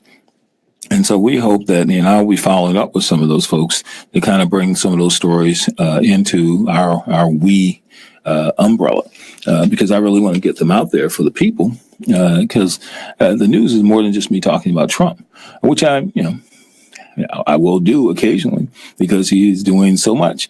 Just send him a word, heck, let him criticize me. Yeah, because I'd like to get famous on that. Hey, Nate said something bad about you, which I'm not really, because what can I say? I want to get you out there, and because some things he's done that have been okay, and other things I disagree with. You say, well, what has he done that it was okay? I like the fact of what he has done with taxes. I believe it could be done differently. So that more poor people, more lower level people got more of a break. But I do understand what he's doing as it relates to the stock market. So, but if you disagree with that, if you say nothing he's done has been good at all, or you think everything he's done, my man, everything he's done, and I have friends on both sides of that. A lot of times we don't talk about politics, but, I like to hear their points of view, how they feel about certain people, because I'm quite frankly not willing to lose friends over politics. So I don't know enough about the inside of what anybody is doing politically to lose a friend over it. So if someone has a different point of view of mine, that's fine. You can be hard to even find out what my point of view is, because unless I've done some research at all, I just tend not to talk too much about politics. I'm such a hardcore businessman. I'm looking at politics, making money, politics. So I look at it kind of that way. What are you doing? And also now, the whole healthcare perspective. I had a couple health challenges, so I look at healthcare now more than I ever did before. And as I mentioned, we've got some special programming coming up that's related to various healthcare issues, and one in particular we're going to be marketing pretty heavily, because it's there's so many things out there that need to be cured, and whatever we can do to help in that regard would be great. Just extend the longevity of mankind, and we all populate Mars or wherever folks want us to go. So.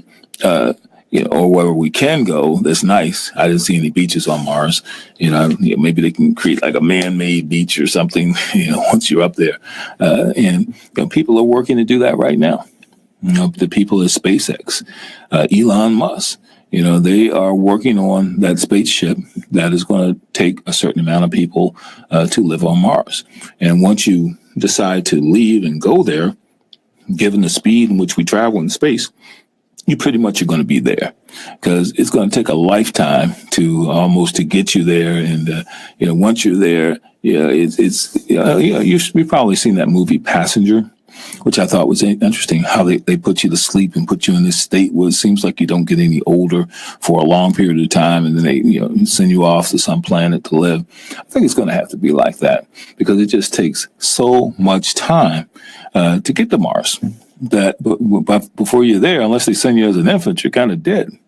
At least that's my view. If you got a different view, if some of you out there are thinking differently about it, click on that link, send me a comment, and we'll talk about it, because this is a two-way talk show. It is not just me talking, although I'm continuing to prove that I'm willing to do it. But my hope would be for you to kind of click on that link, tell me what you're doing, and kind of go for it. I'm going to see here. I'm going to. Wow, they are. I'm seeing here. It says here that I can send you a link, and you can join the thing. Well, this is world experimental here. I'm doing this right before your eyes. And it says here, I can send you the link, and you can click on the link and join me. That is fantastic. I'm going to try Mr. Earl too. I'm going to send him the link via this app on my phone. And then to kind of experiment a little bit. And then others, hey, you might be someone who's a friend of mine, who's a friend of me, and say, well, I friended this guy, I don't really know him that well. And then boom, I'm going to watch him, and then boom, I hit you with this. And then you can come on board and chew the fat with me and talk to me a little bit. So, I know we have a lot more people out there than have, commented. I can kind of see the views afterwards. But this is a new thing that we're trying right before your eyes. The whole technology side. I hadn't really engaged my phone until yesterday when I discovered there were messages on my phone, comments that weren't appearing on my screen. And so I said, you know what, today I'm going to make the phone a prop, a part of the whole thing, and just so we can be able to do that. Yeah. So if you got that link via my app just now, click on it, James Earl. Click on it and show me that that is one other way that I can reach you and get you involved in this two-way talk format. And because two-way talk's a great format. Did anyone out there ever listen to two-way talk radio back in the old days? There's still some shows, sports shows for the most part, that I've seen that allow you to call in and talk about what happened with the game last night. Will allow you to call and talk about some concern you might have about your team. One of my favorite things to do is to listen to the sports channel. Unfortunately, the sports channel I listen to, it just has too many commercials.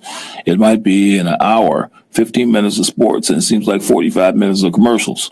Now, I understand that people need to pay for the talent and pay for the operations. Oh, what do we have here? We've got another person. You got Christopher Chapman out there. Chris, thank you for watching. I appreciate it. And I see you here. So just want to acknowledge the fact that I see you out there. And so my sports channel, and I don't know if it's the same where you are, that it's just not enough sports for the advertising. So I find myself listening to the little sports segment, and then when it appears that it's going to go to advertisement, I just turn it because I know it's going to be a long time before we talk about sports again.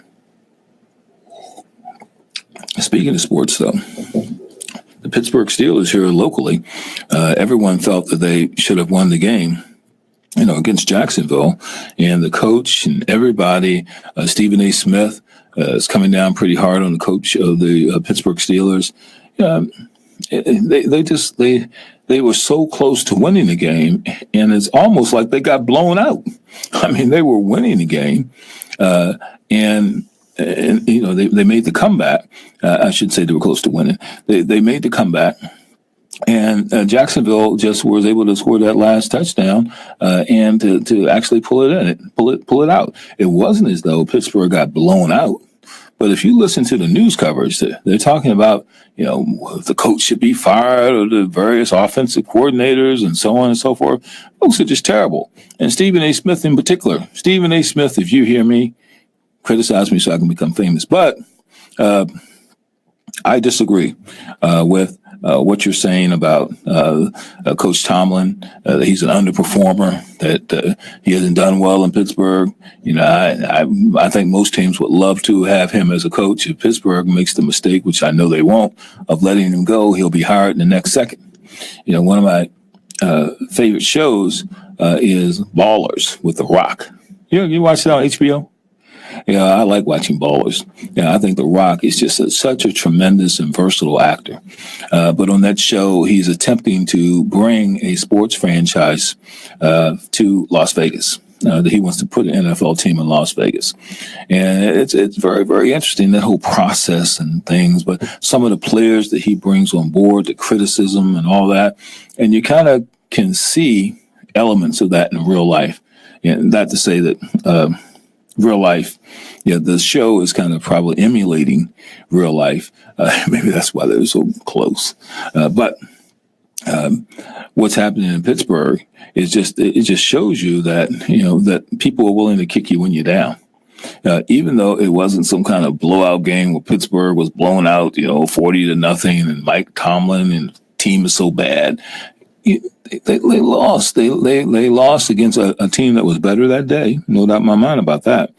And so, and it's interesting that although, other teams have lost in the NFL, that loss with the Minnesota Vikings recently against the Saints, I don't hear anybody calling for that coach to be fired.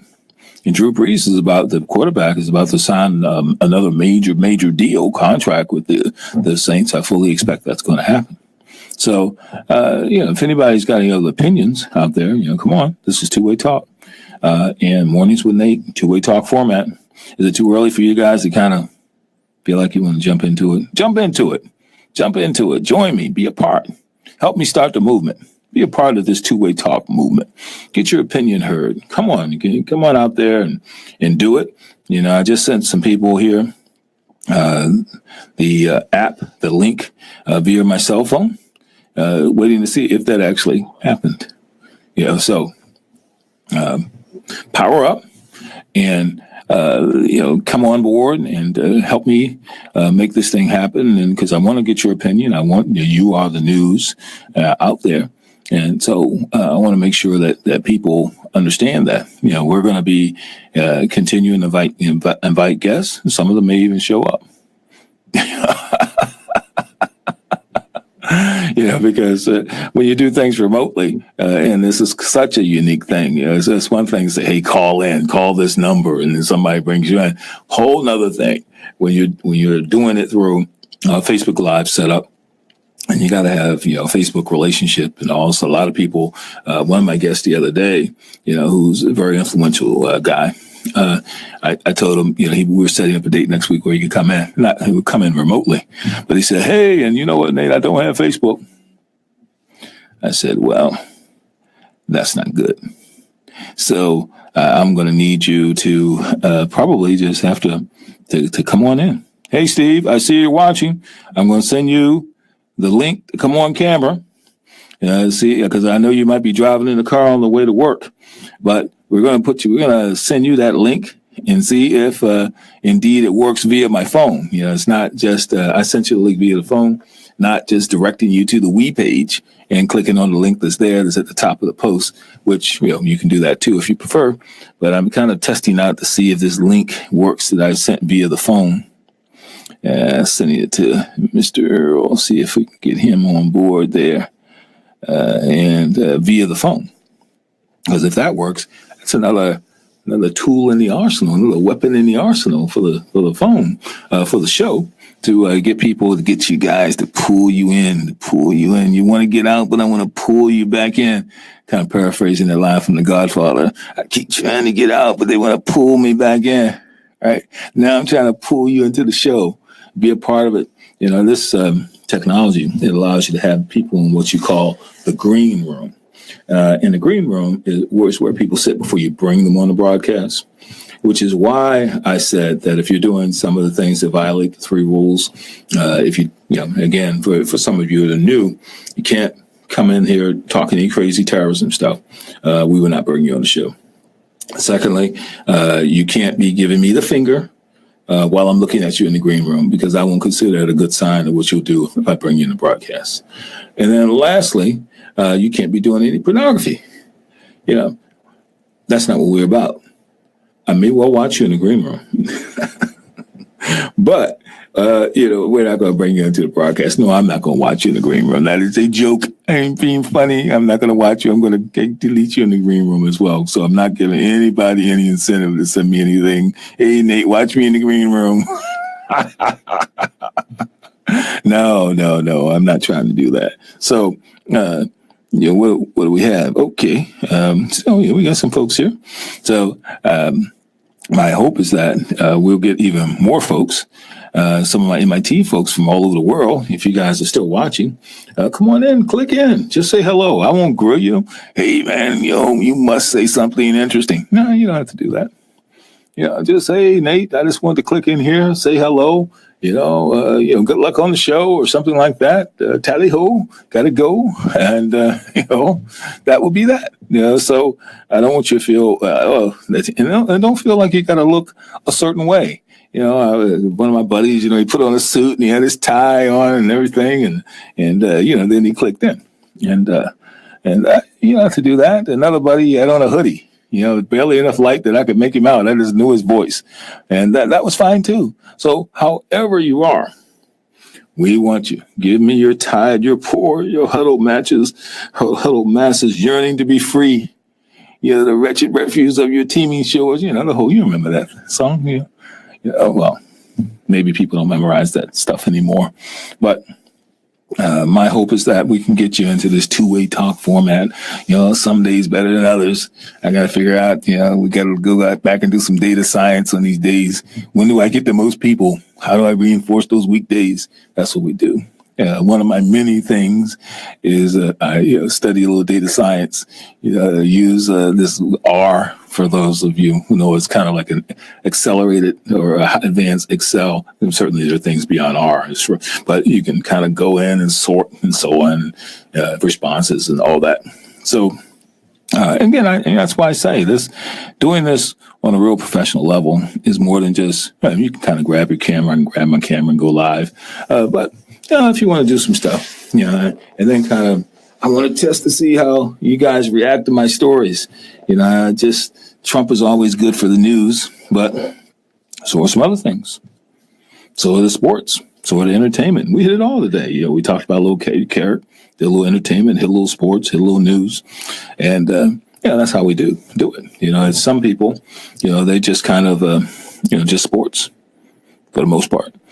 And there's a lot of things happening. Usually, who signed with who and who got the major new deal and all that. All that's very interesting. These numbers that these athletes are getting paid, though, wow. All I think about when I see that are ticket prices are about to go up because owners are not taking any losses. They'll pay these players, but they're not looking to take losses. So that is advertising dollars, what they're going to be getting from advertisers, what they're going to be getting from ticket prices. All that is what goes to pay those player salaries, plus the owners, because they're not in business. They don't own teams to not make money. They own teams to make money. And that's the thing. Whatever you think these players are making, these owners are making 20 times it probably. So, or they should be doing something else, and they're not. So I know that they are making money. So let's see what we got out here. I'm going to do this again. Let's see if I can convince some of these folks to click on that link. Maybe it's not even happening. If it says here that I can add people via the phone. So let's send people the link, and then and then through that you can just come on board. So for those of you who are out there who are old, Steve, I just sent you guys the link, and you kind of test it out to let me know that this is even happening. That this says live, but even though it says live, and I think it's about a 10-second delay, but maybe the phone is not quite as much because the computer's over here. 10-second delay, I'll do something, or I'll do something like this, and then 10 seconds later I'll look over and the display is doing the same thing. So, but on the phone, I think it's more, it's quicker, more live, which is amazing. When you think about it, that I do something and you can kind of see it on your phone through this live broadcast. But this is a two-way talk show, Mornings with Nate. And we want to encourage you guys and women to, whenever I say guys, it's always in the generic sense of meaning men and women, just maybe old school way of talking. But we want to encourage you all to click on the link or to send us comments or to get to know the show better, get to know me better. And I'm willing to talk about just about anything. And occasionally we have guests who actually show up. And those guests, because I'm kind of 0 for 2 in the last couple of days. But I'm not giving up. These folks, I'm coming back at you to be on the show. And so you'll see that coming back at you. I want you to get on the show. So even if some of the guests that we're looking to bring on, we had one today, doesn't look like they're going to make it, maybe, but we'll see. Still, we're going to roll till 9 o'clock, and they still have this chance to kind of come onto the show and do this with me. Because I'm tempted. There's a part of me that's kind of tempted to redo the news the way they do on the major programs. I'm going to do that because I did the news at the top, and now we're kind of closing in on halfway into the show. Maybe that's not too bad. Okay, let's try it again. You guys can give me your opinion. Trump announces fake news winners on Twitter. Now, my view on that, and as I've had even more time to reflect on it, is that it's kind of a game where Trump kind of enjoys the whole entertainment aspect of it, like he did with the Worldwide Wrestling Federation when he was wrestling the Star, or some of these shows where he deals with women. He enjoys this side of things more than he does, being president. I think more than he enjoys running Trump Enterprises. Being able to come out there, and I just have to reflect on that myself. We talked about it earlier, but I'm going to look at it from a different point of view. What if I could? What if I wanted to hand out some fake news awards or something like that? That all you people who criticize me, here's your award. I got 5 people who I think have treated me unfairly, said some stuff that was inaccurate, and I'm going to give you an award. Joe Smith or whatever your name might be. You've got the platinum award because you were the worst. You lied more often about me than anybody. And I want the public to know your name and that you lied, and I'm calling you out on it. And I think you're like the number one fake news provider. And you just kind of go down the list. And all these people, you said this and it got back to me, and that you said it and you were on my list. You're number 2 because what you said was untrue and unfair. You're fake news too. And I know that you just made it all up. And I still don't think I'd do it.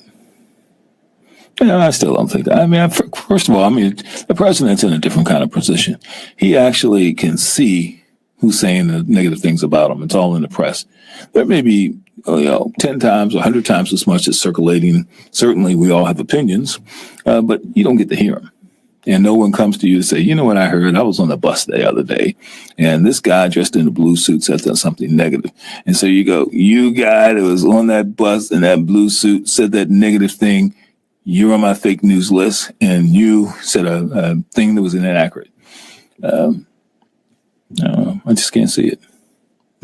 This whole thing, I just can't see why do it. And then to take your time to kind of type it up. It's one thing that I'm here, and we would do it like on a live broadcast, but to literally take my time. Well, make sure I spelled everything right. Joe Smith is doing some fake news. Do I have my grammar right? Man, I can't see it. I can't see taking my time to do that. Not when, I could take my time and do something more pleasant. Go to the movies or eat at a nice restaurant, enjoy some time with my girlfriend. I'm a grandfather now. I'm trying to enjoy some time with my grandkid.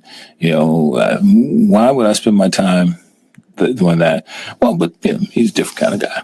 So, he doesn't see it quite the way that I do. Come on, criticize me so I can be famous. No.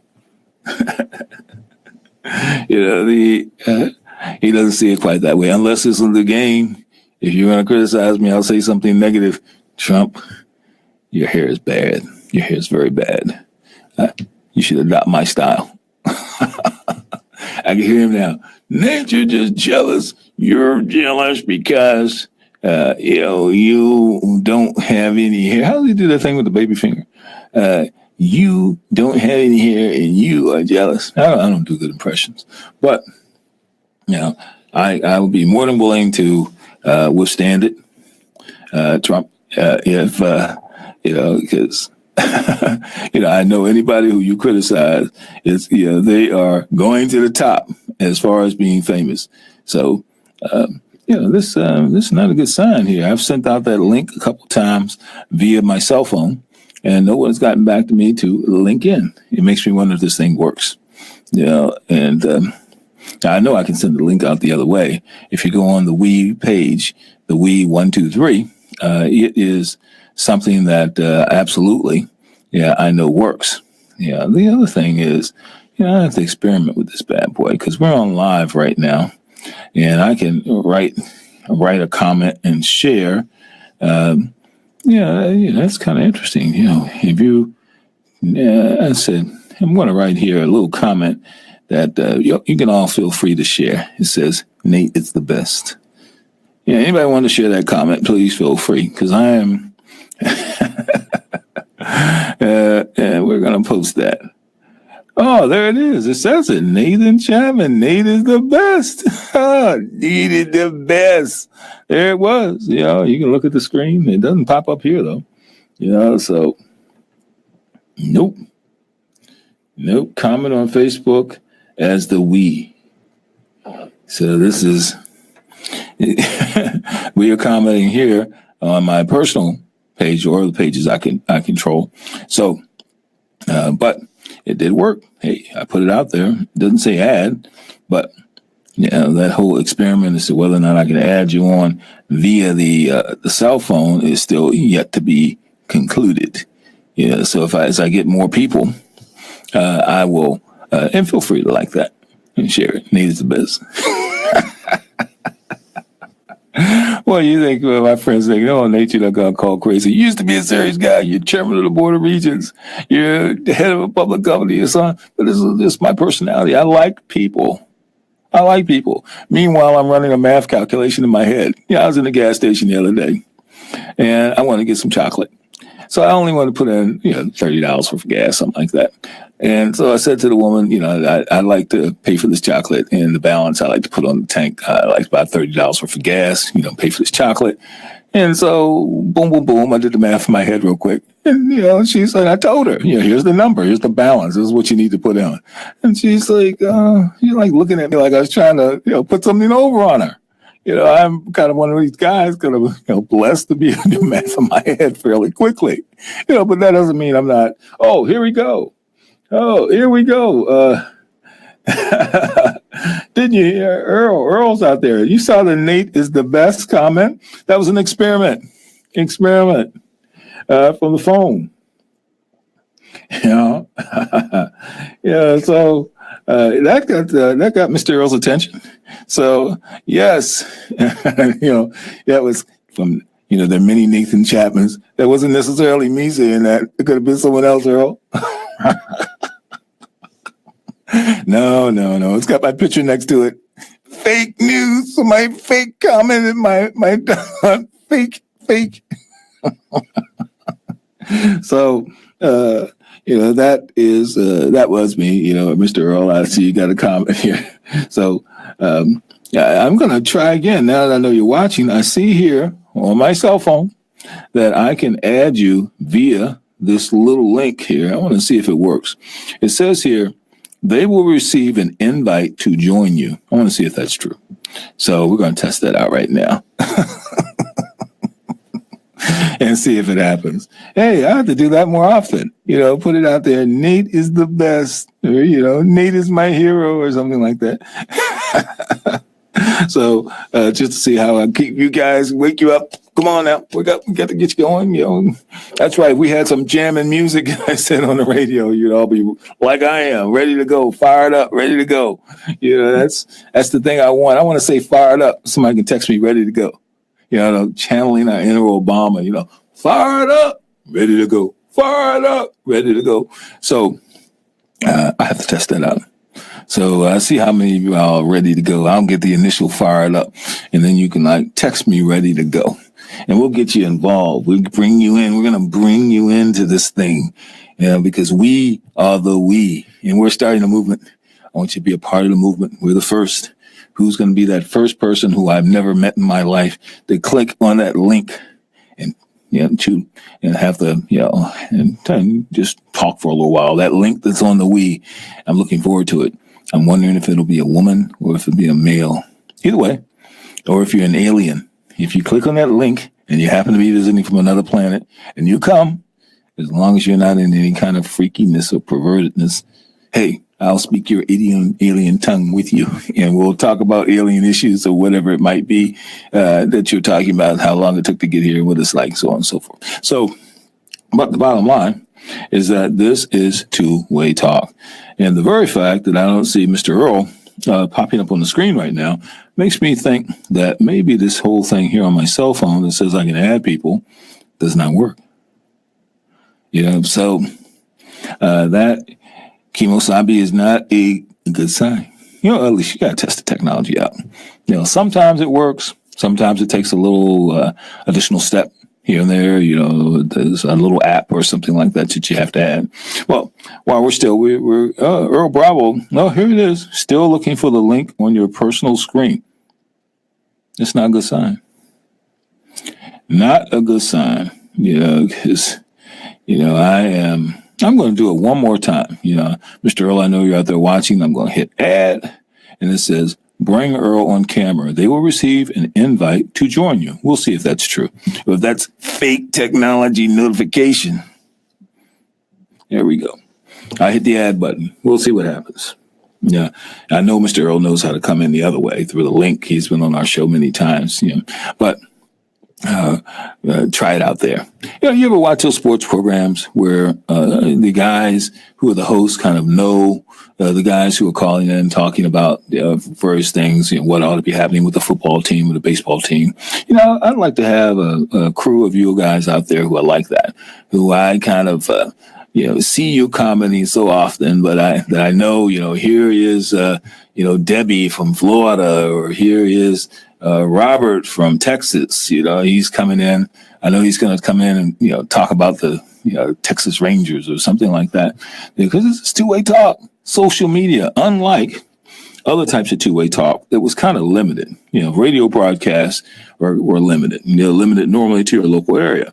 Now, I know we got internet radio these days, but for the most part, radio is limited to your area.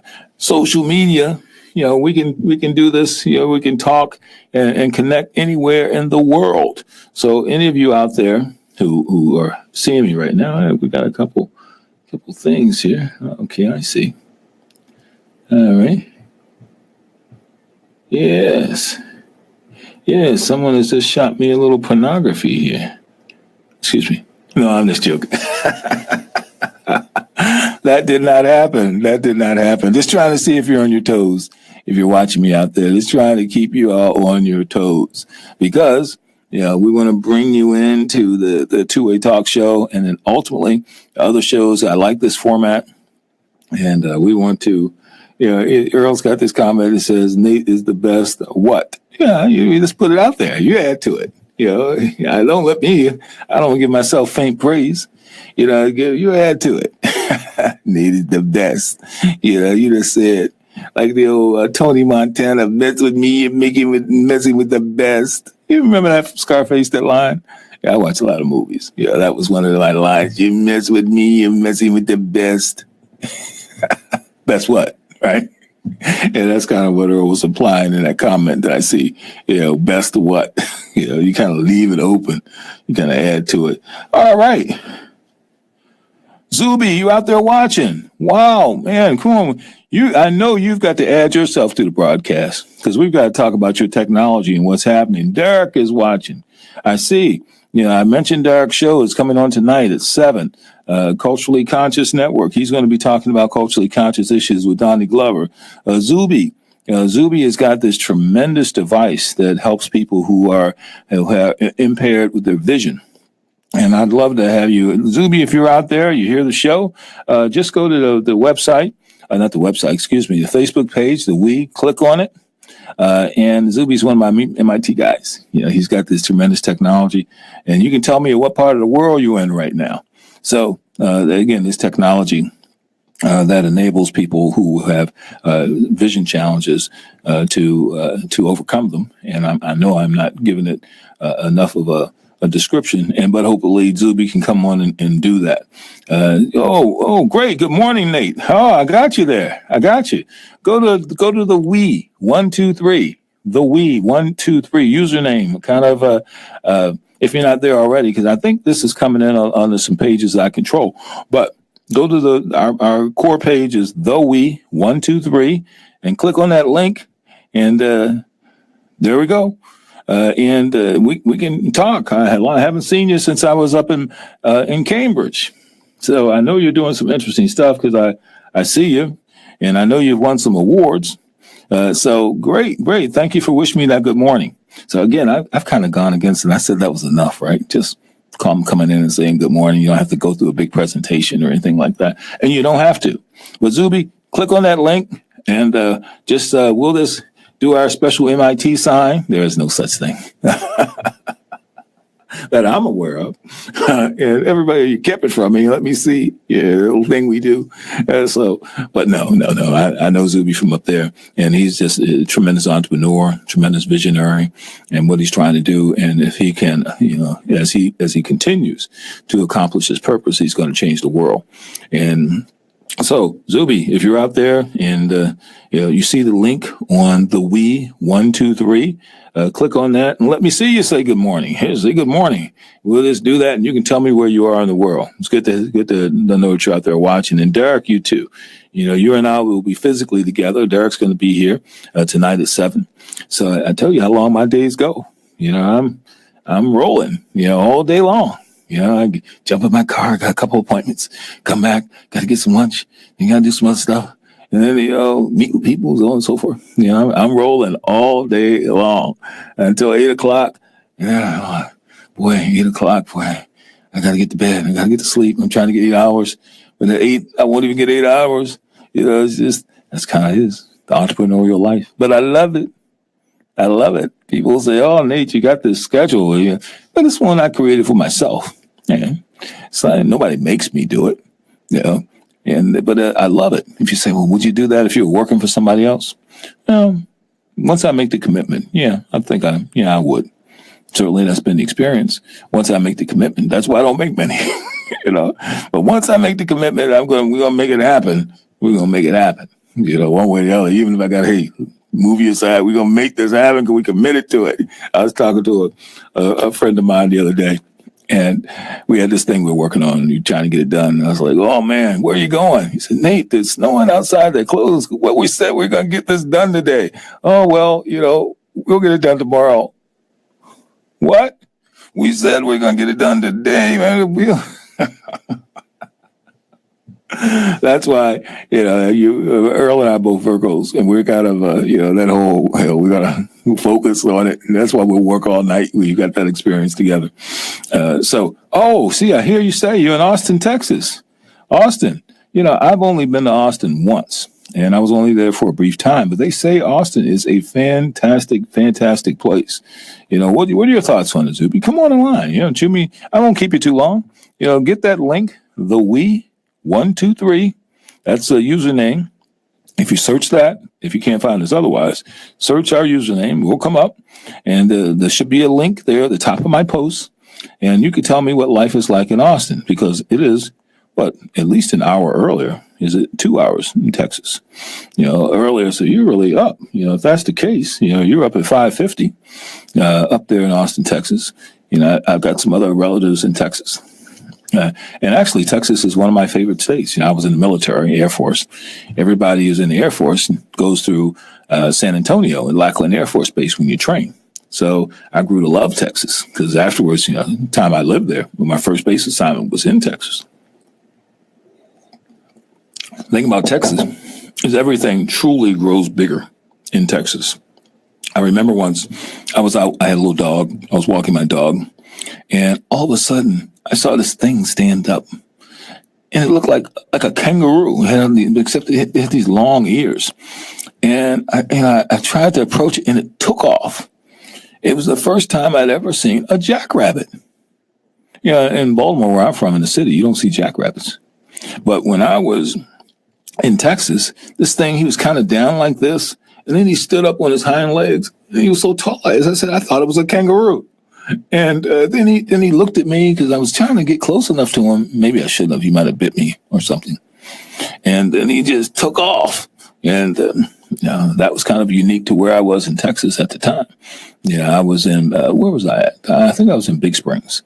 Back then when they used to have the Air Force Base down in Big Springs. I think they've closed that down, base adjustments, all that. Hey, I'm still looking to see if any brave soul, any person who is brave enough to click that link and come on board, and kind of just say good morning.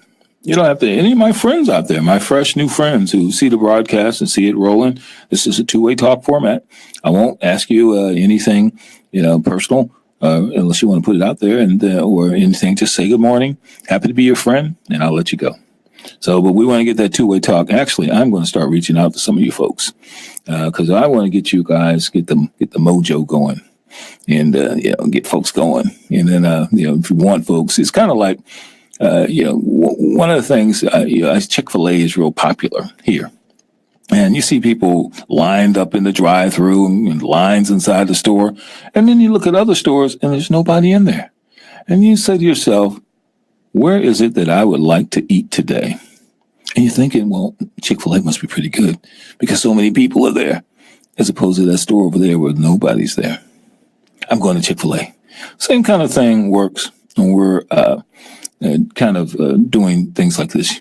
You've got to, maybe if you see a little bit more volume of people actually coming in, meet you in the fat, hey, how you doing? Hey, you'll feel more comfortable being one of them. So I'm going to work on that. So, but Zuby, if you're still watching and I see you, come on and that link, click on it, download the app, and come on board. Jennifer, I think Jennifer is still looking to come on after 8. Jennifer Arrington, I'm sure Zuby, you remember her, part of my MIT group. Different Jennifer's coming in from Chicago. And Zuby's saying he's in Texas. That's what I like about this social media stuff. Unlimited reach.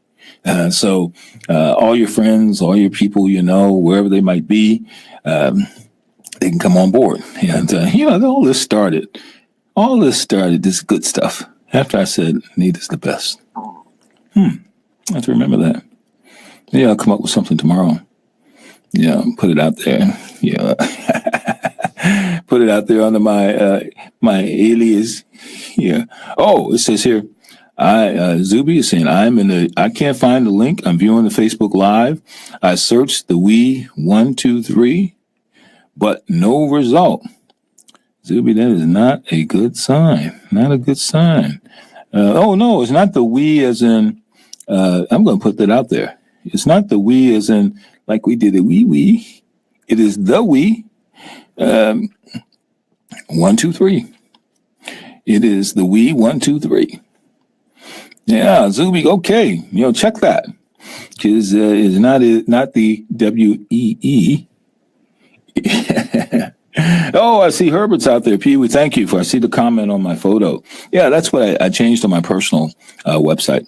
I changed my cover photo and my background photo, and that was really because of Mr. Earl. I had the cartoon that was the MIT thing, meant a little something to me. Hungry dogs hunt best because certainly Zuby would know all about that. But for most people, that doesn't mean very much. And he said, Nate, you're doing this thing. You got to put something out there a little bit more professional. So I thought about it, even though, that kind of meant something to me. My friend Marius had actually designed it. But I said, okay, I'm going to change it. And so yesterday I did. And so I see that Herbert saw it, commented on my photo. Thank you very much. His nickname, Pee Wee. But Herbert is his real name.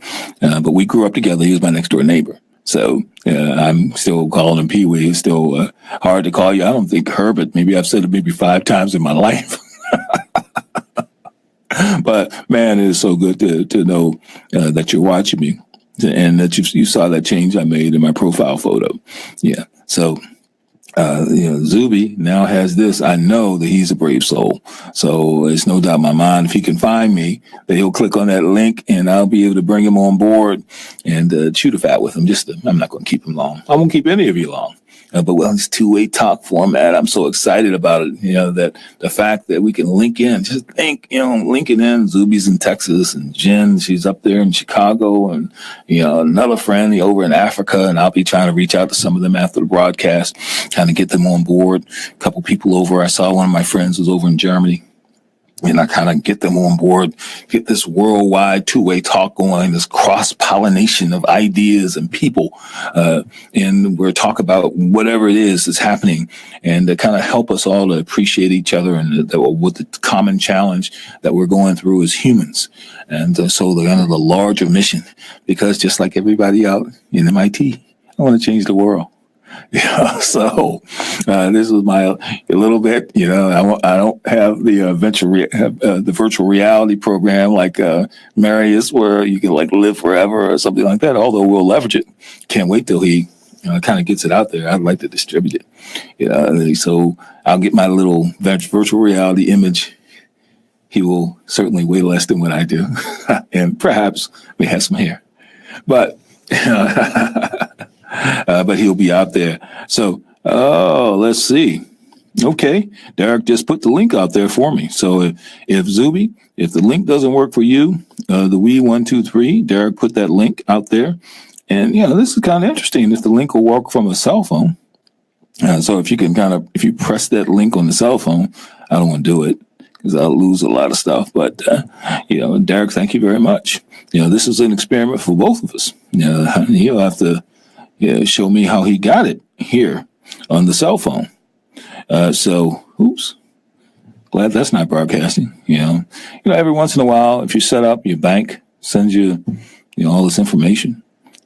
So thank goodness that doesn't come up on the phone, on the thing. You guys know my banking stuff, but you'd be able to put some money in. Nah, I'm just joking.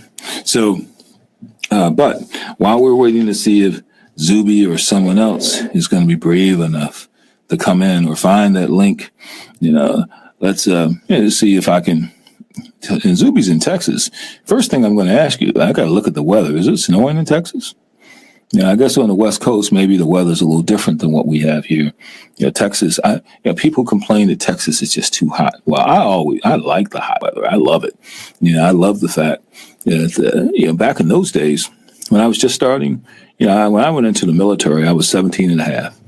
And that's the youngest they allow you to go in. At that time, I don't know if it's any different today, but 17 and a half was the youngest you could go in. So when I graduated high school, I hadn't turned 18 yet. Cynthia Finkley's out there. Cynthia, how you doing? Good morning. I hadn't turned 18 yet. And so when I went into the military, it was really the first time I had been away from home, per se, and certainly the first time that I had been on an airplane, flying from Baltimore to San Antonio. But when I got out of basic training, and I got out of technical school, I didn't want to necessarily live on base. I wanted to experiment a little bit. So it was the first time I ever lived in a trailer. So I got this trailer, which was a nice trailer, but it was within my budget. Believe it or not, and I still remember it today. When I was in the military, the gross pay before taxes of what we were paid was $344 per month before taxes. So of course, after taxes, that amount was much less. So you needed to budget or live somewhere like a trailer. It was the first, really, and only time I've ever lived in a trailer, but it was nice. And as I mentioned, things grow bigger in Texas. So I remember one time, and there was some little trees around. It was a nice little trailer park. It wasn't just this open thing just lined up with trailers, but you had your little section and a little grass in the back and the whole bit. And so I remember I came home one day, and on the door was a tarantula. Where I was, a dry area of Texas, it was not uncommon to see a tarantula, but I had never seen one so up close and personal. And he was on my door, and I was trying to get into my house, my trailer. And he was just sitting there. And the thing was as big as my hand, and I have a fairly big hand. The thing was gigantic. And I had seen kind of tarantulas walking in the distance, but I had never seen one up close and personal. And as I said, it's not uncommon where I was in Texas that they will be there. I've seen them on golf courses and all. They kind of travel in packs. In Texas, you might see and some of you who are in Texas can comment on it. You might see 100 of them. They travel. It's like this black sheep moving across the golf course.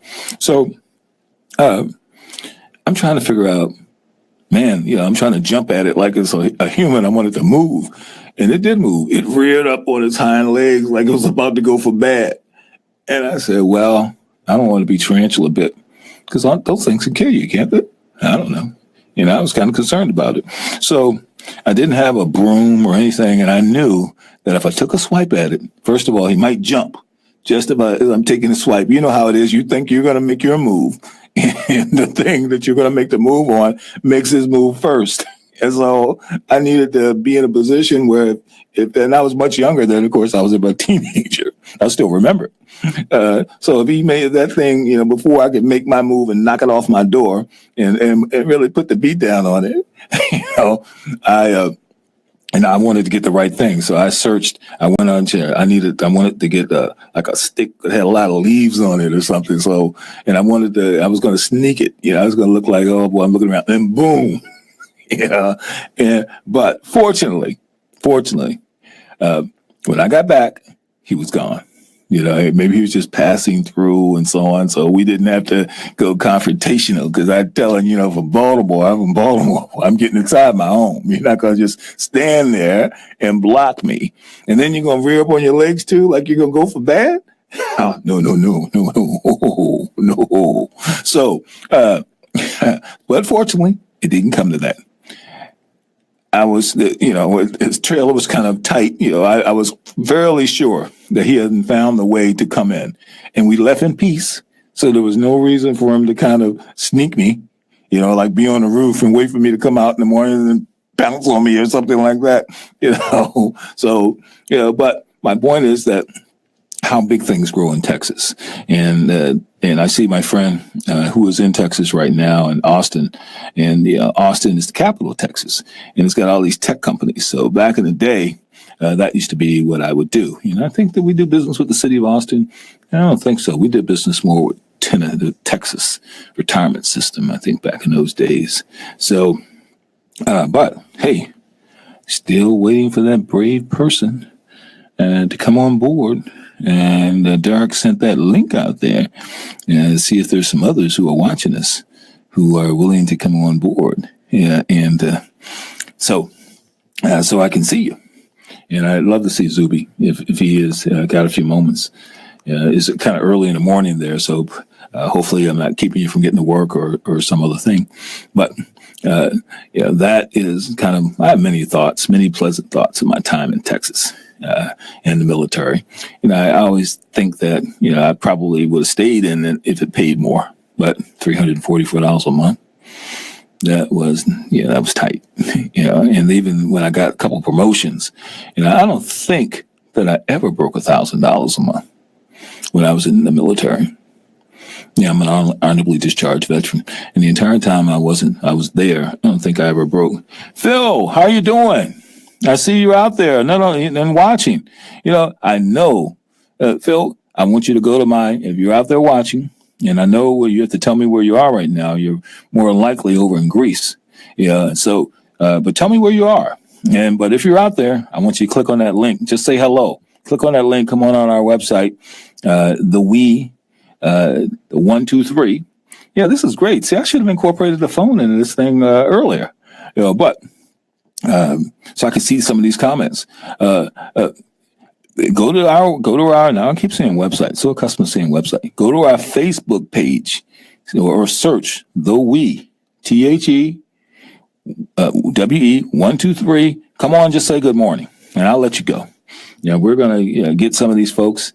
We're going to get it going. Yeah, even Cynthia. I didn't put that out to Cynthia. Cynthia, if you're out there right now and you haven't gone to work, I know Cynthia's in the banking business, so she's got to get there. Bank's open. But if you're out there, haven't gone, click on our link on our Facebook page. Just come on and say hello, because I'd love to see you. Cynthia is such a great smile. Love to see you. And her son is an Eagle Scout. That's no joke. Mm-hmm. Becoming an Eagle Scout is not an easy thing to do. So I just like to congratulate him and all the scouts that are out there who do such great work in the community. I used to be a Cub Scout back in the day. I'm trying to think that I was ever, a Boy Scout. Did I ever get there? I know I was a Cub Scout for a certain period of time. And that was kind of fun, getting out in the wilderness and doing some things. Had a little Cub Scout troop. I was a part of in the neighborhood. In the city, it was kind of an unusual thing, not like it is right now. Let's say, he's in London. He's in London, sending hello from London. Hey, if you're out there, I appreciate it. But if you got some time, I don't know what the time is now in London, but if you got some time, that link that you see here, click on that link and come on board. I'd like to see you. Just say hello, and you can keep moving.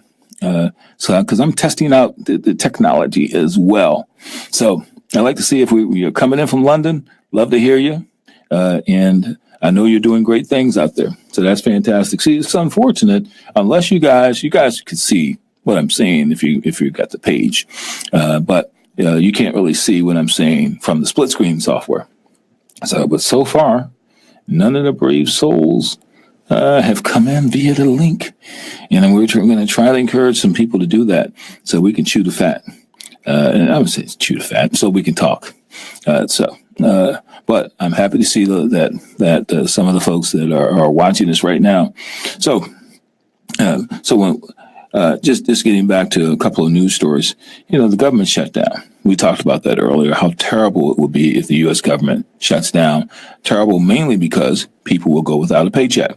Because when the government shuts down and they say, you stay home, they don't say you stay home and you still get paid. They say you stay home and whatever it is, time that the government shut down, you don't get paid. So let's say, for instance, that you're somebody who is on a tight budget and you need every dollar to make sure you pay your mortgage or pay your car note or something like that. Well, you're just not going to have that money this month. And I know in the past, sometimes they did this special supplemental thing where they gave people the money who were out there because it just causes such dislocation. Elizabeth Thompson is out there. Libby is watching. Libby, my niece, my girlfriend's niece, she's my niece. Yeah, she has accepted me as her own. I know she's laughing and out there. But Elizabeth, if you see that link, just come on and say good morning. Your aunt would love it. So just say good morning on that link. Click. She is a fantastic attorney and is also someone who has a background in sports management. She has a master's degree from Georgetown in sports management. So is a great person if you athletes are out there looking for somebody who would take your interest in moving forward. She would be great to do that. And we might be able to get her to talk at some point about that whole pathway. Becoming an attorney, getting your master's degree in Georgetown, and she's not even 30 yet, I don't think. And so she is doing great things out there. But if you see that link, just come on board and just say hello. And because I'm getting people in this two-way talk format and getting people to become engaged into the two-way talk all over the world. And so I'm looking forward to that brave soul who tests out that link to make sure that it is working and that we can get you all on board, whatever part of the world that you might be in.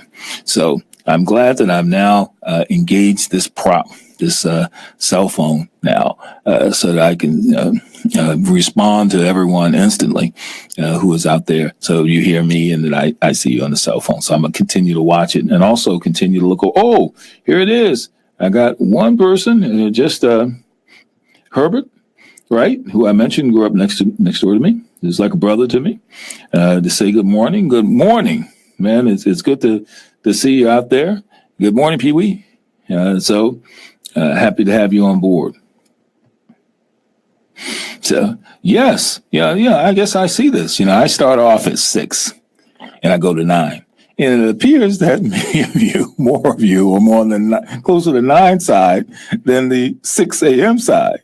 So that's interesting to know. That it seems like things kind of percolated as we got later in the broadcast. So I'm going to have to call wake some people up in the morning. So, to kind of keep it going. Yeah. So it's like a little something to study, a little something to think about. But those early risers like me, whether I was here or not, I would be up. And so, as I said, up looking at Chris Como, Morning Joe. Back in the days, I used to read a little bit, work on my own book. I always want to mention that too. I'm working on a book of the Chapman Company. What we did, how we went from idea to public company. What that was like. How I got into college and ended up chairman of the board of the system. That whole pathway of how that happened. And so. If you like, once it's finished and you want to get a copy of it, just go to the website, the Chapman Company with a part of it, the Chapman, CHAPMAN Company story. the ChapmanCompanyStory.com. Put in your email address, and as I get updates, I may send a few out. And I finished the where I'm stand on it is I kind of got the first draft. I need to go through it one more time. Given my schedule these days, that's a little tougher than it was. Basically, it's a Saturday thing that I do for the most part, and trying to look at it. But a lot of times Saturday is like the only day I sleep late. And so as you can imagine, it just the day just goes quickly.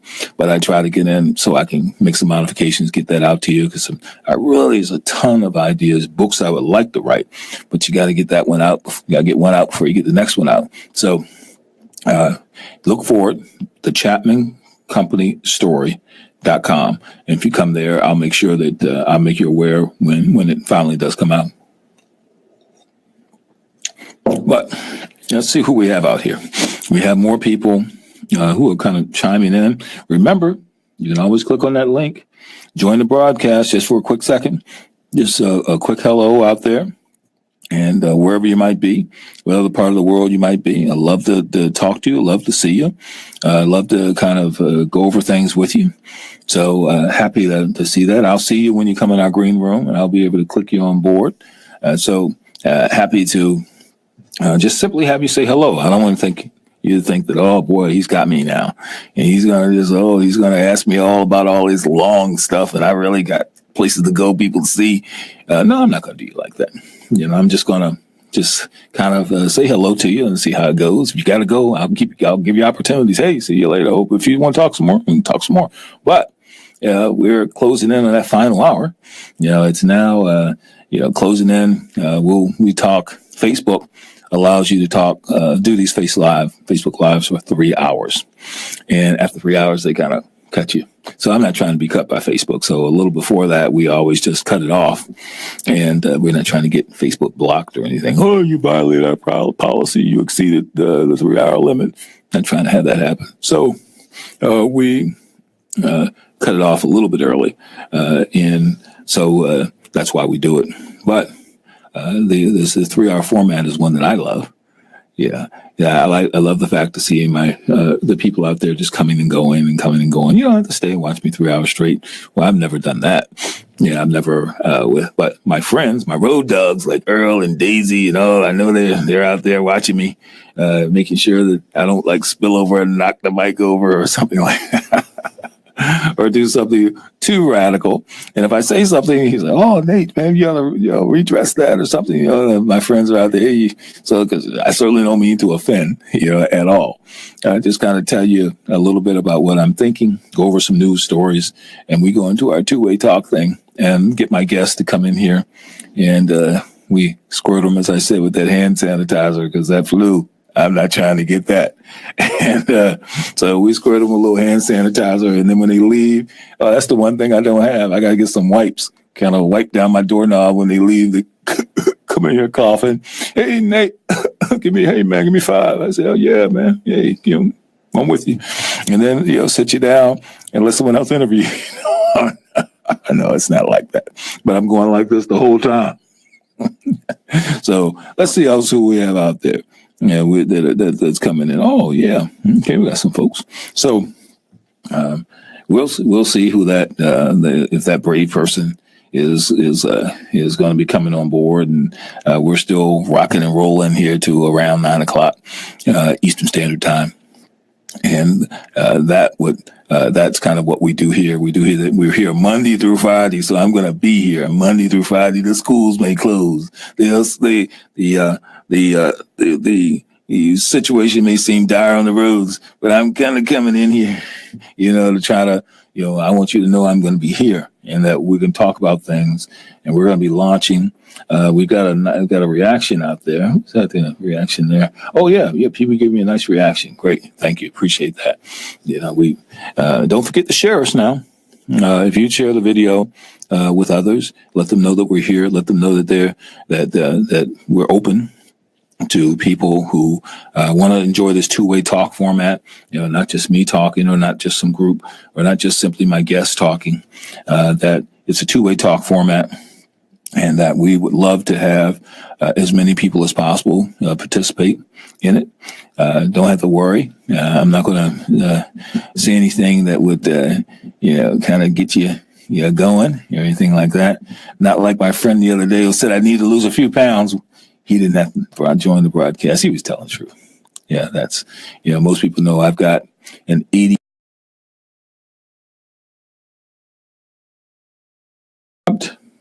But I'm back. You see that? See, that's technology. I got dropped, but I have myself back. You cannot stop me. You might try to drop me, but I'm coming back. So that's what happened. What can you say? The thing where everything's going smoothly and everything's fine, and then all of a sudden I get dropped. So, but I'm back now. So to kind of end up the show for those of you who are watching, let's see who else is out there. Oh, we've got. Let's see, boy. Now we've got Arabia 2, Chapman, Cham is watching. Well, and what you have to do, if you're watching out there, click on that link and you can tell me the right way if I didn't pronounce that absolutely correctly. Click on that link, come on the show. Just one more encouragement. Say, this is the right way to pronounce that, because I'm just happy you're watching me. And that we're out there being able to give you some good stuff. So thank you for coming in. Thank you for giving me the notice that you're out there. Oh, what do we have here? Oh, Jennifer. Jennifer's almost ready. She's going to be coming. Jen's coming. For all my MIT folks, for all the other folks that are out there, Jen's coming. So I'm happy about that. I'm going to switch over and, when she comes on, because I've got a resume here on my cell phone, I'm going to read it. I don't want to give her faint praise. I want to give her the real stuff here. But she'll be coming on board. Oh, good to know. She's going to close out the last part of the hour with us. That'll be great. Haven't seen Jen since I was up in Cambridge.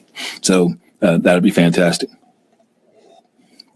And anybody else? I mean, from some those of us, a number of my MIT friends have kind of chimed in, and we all know Jen. So feel free, if you want to say hello to Jen when she's here, kind of click on that link, come on in and just say hello and keep it moving. I understand this is kind of getting to the time where you got to get somewhere probably. And if you have a moment, we want to make sure that you get a chance to do that. So, but this two-way talk format, I love. And I'm hopeful that you all, I see. Well, Jennifer, I see you out there. I see you. You're in the guest room. So let me like switch over here for a second. And let's see if I can make this thing happen. Oh, that's not what I want to switch to, but I am going to switch. Okay. I'm going to switch over here to Jen, and then I'm going to bring her on board. Okay. Jen, good morning. Good morning. Hey, I can hear you. This is fantastic. Fantastic. I was telling everyone I hadn't seen you since Cambridge. I know, it's crazy, but we've been in touch, so it doesn't feel like it's been that long. That's right. We definitely stay in touch. Technology is fantastic. So, yes. Yeah, I really appreciate your coming on. We've, this is just our second week in doing this, but we're committed. We're going to be here. Consistency is key. We learned that, right? That's right. Consistency. We're Monday through Friday, 6 a.m. to 9 a.m. We're going to Eastern Standard Time, because I know you're in Chicago, so your hour different.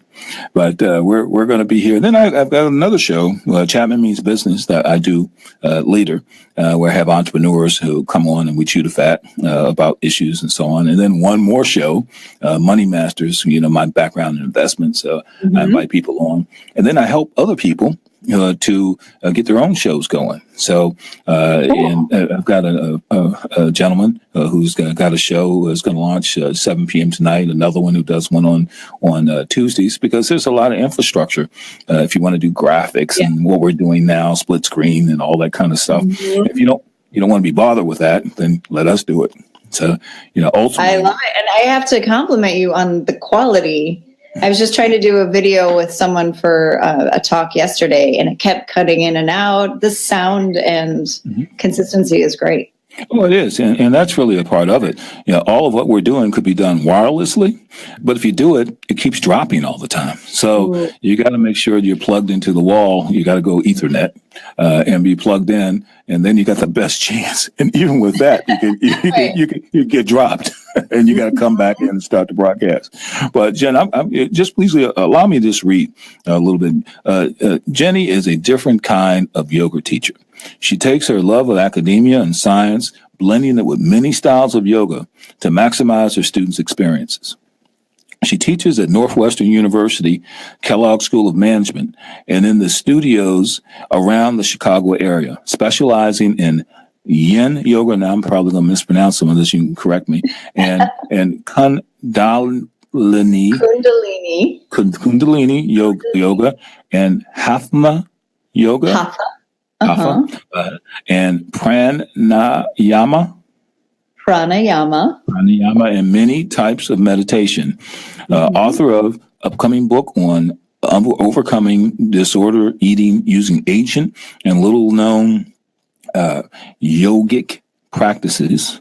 She also chairs the board of a circus and performing arts school, performing as an aerialist there as well. And you can reach her on her website, or you can see her on her website, which is www.Jenny, that's JENNY, not an I, Arrington, ARRINGTON.com.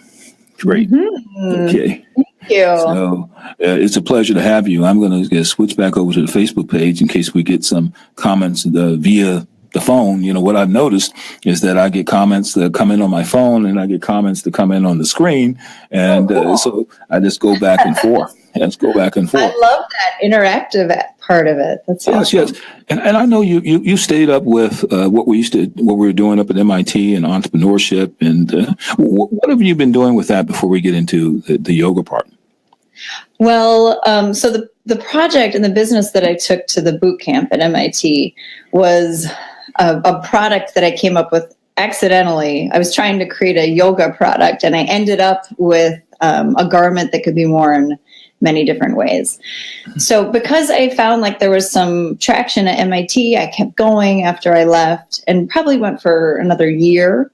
I was asked to be at the garage at Northwestern, which is the incubator space at Northwestern University, which I felt was an honor. And again, like another push towards continuing to go. But as many of you know, starting a company is really hard, a lot of challenges, and there's a lot of work to do. And it's probably best to do it with a team. And that was something that we learned at MIT. It was hammered home in us that a team really important, yet I did not have one. You know, the right team wasn't around, the right obvious people to join me, weren't making themselves available to me. And overall, I look back on it now, and it was just a fantastic learning experience. And we know that, people who are successful have probably tried hundreds of things before they land on the right one. Right. I wrote a chapter in a book that just released a couple weeks ago on Amazon. It was #1 in the entrepreneurship category for a little while. It's called The Better Business Book, Volume 3. And it's 100 different short stories from different people about business. And the chapter I wrote was, I think it was called Yoga Mom, or it was like ego versus discipline, how a yoga mom, experienced this. And I wish I had the book right here. It's in my car. That's right. But marketing. So the thing that I could see after the fact is that despite this discipline curriculum around entrepreneurship that we learned, I still couldn't execute it by the book because of my own gunk. We all have our old stuff, which is, our stories from our childhood and expectations and fears. And I wasn't able to do some of the really disciplined practices. For example, having lots of users try it and get feedback. I had 12 or so. I should have had many, many more. I should have sat outside many different stores and talked to more people and asked more about what they're looking for and what they need. There were some steps that I couldn't do because I was propelled by a lot of old stuff, which I talk about in this chapter in the book. And, I even made it to the second round of Shark Tank. I kind of had this idea, like, I got to go big or go home, and skipping some steps. So the lesson to me was, God, no matter how great an education you have, we can't ignore the ego. Some of the ego is there to protect us. So the ego isn't always a like, I'm the best kind of ego. The ego is also saying to us, are you sure you can do that? Oh, that's, so we have to acknowledge that aspect of it in business. So right now that it was called Karma Trick. It's done. I let go of it. The realization over the last year was that I am a yoga teacher. For a while, it was just like, oh, I'm a yoga teacher on the side, but I'm trying to do all this other stuff. Right. Now I realize, no, this is what I'm good at. This is what I'm meant to do. Mm-hmm. And so all of my focus, and since I've brought that kind of focus to it, things are coming. And, I started teaching at Northwestern and started teaching at Kellogg. Mm-hmm. And I think my specific skill set, and because of my background in business and growing up around CEOs, I think that helps me target and be able to speak to different kinds of people, talk to executives as well. So that's where it lies now. Now you also, I'm going to come back to yoga because I'm very interested in just yoga myself, and also the things that you do in meditation. But you're also applying this to eating disorders. Can you talk a little bit about that? Yeah, I had an eating disorder for 25 years, and I've tried many different types of therapy, starting at the age of 15. Yoga. I was a yoga teacher for a long time. And it wasn't until I found this type of yoga called Kundalini yoga and started practicing that. So I was already teaching Hatha, Vinyasa, Yin, all this other stuff, which was great and really helpful. But Kundalini yoga, it was kept secret for a very long time and only began to be taught openly in the 60s. So until then, it was kind of like the Karate Kid, like you have to prove you're ready for the power of this yoga. It was taught one-to-one, a master to, someone who had proven themselves. So it works fast and it's very powerful. So these practices really work on the endocrine system. It's a lot of chanting. So it puts your body in a kind of in a state, a physical state, excreting, with our hormones in a certain way and stimulating different lymph nodes and the higher glands, hypothalamus and the pituitary gland. And then once you're in this state, adding chanting, which has a whole another effect. It works deeply. Not only is it can help people get into a deeper meditation than they've ever been in before, there really is something to there's meridian points on the roof of our mouth directly connected to our brain. So it's the tip of the tongue hitting the roof of the mouth systematically. And so it's a science. To some extent, we call Kundalini yoga a science of awareness. So I noticed after just 3 months of practicing this, my behaviors started to just fall away naturally. I wasn't like, oh, I've got to stop white knuckling it. They were just stopping on their own. So I found this very compelling. I got trained to teach this type of yoga as well. So now I'm, trained a couple of times. I have 2 certifications, and started writing this book. I always knew I would write a book, and I knew I would write it about this challenge in my life. But I didn't have an ending yet, and now I had an ending.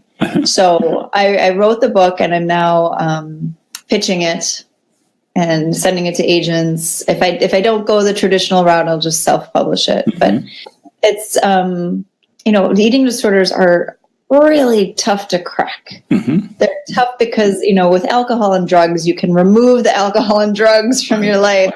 With food, it's just around all the time. We have to change your relationship to it. You have to find peace. So this was just, there's a couple other books about yoga and eating disorders. but not quite like this one. This is pretty raunchy and raw, and a lot of personal stories, a lot of vulnerability there. Mm-hmm.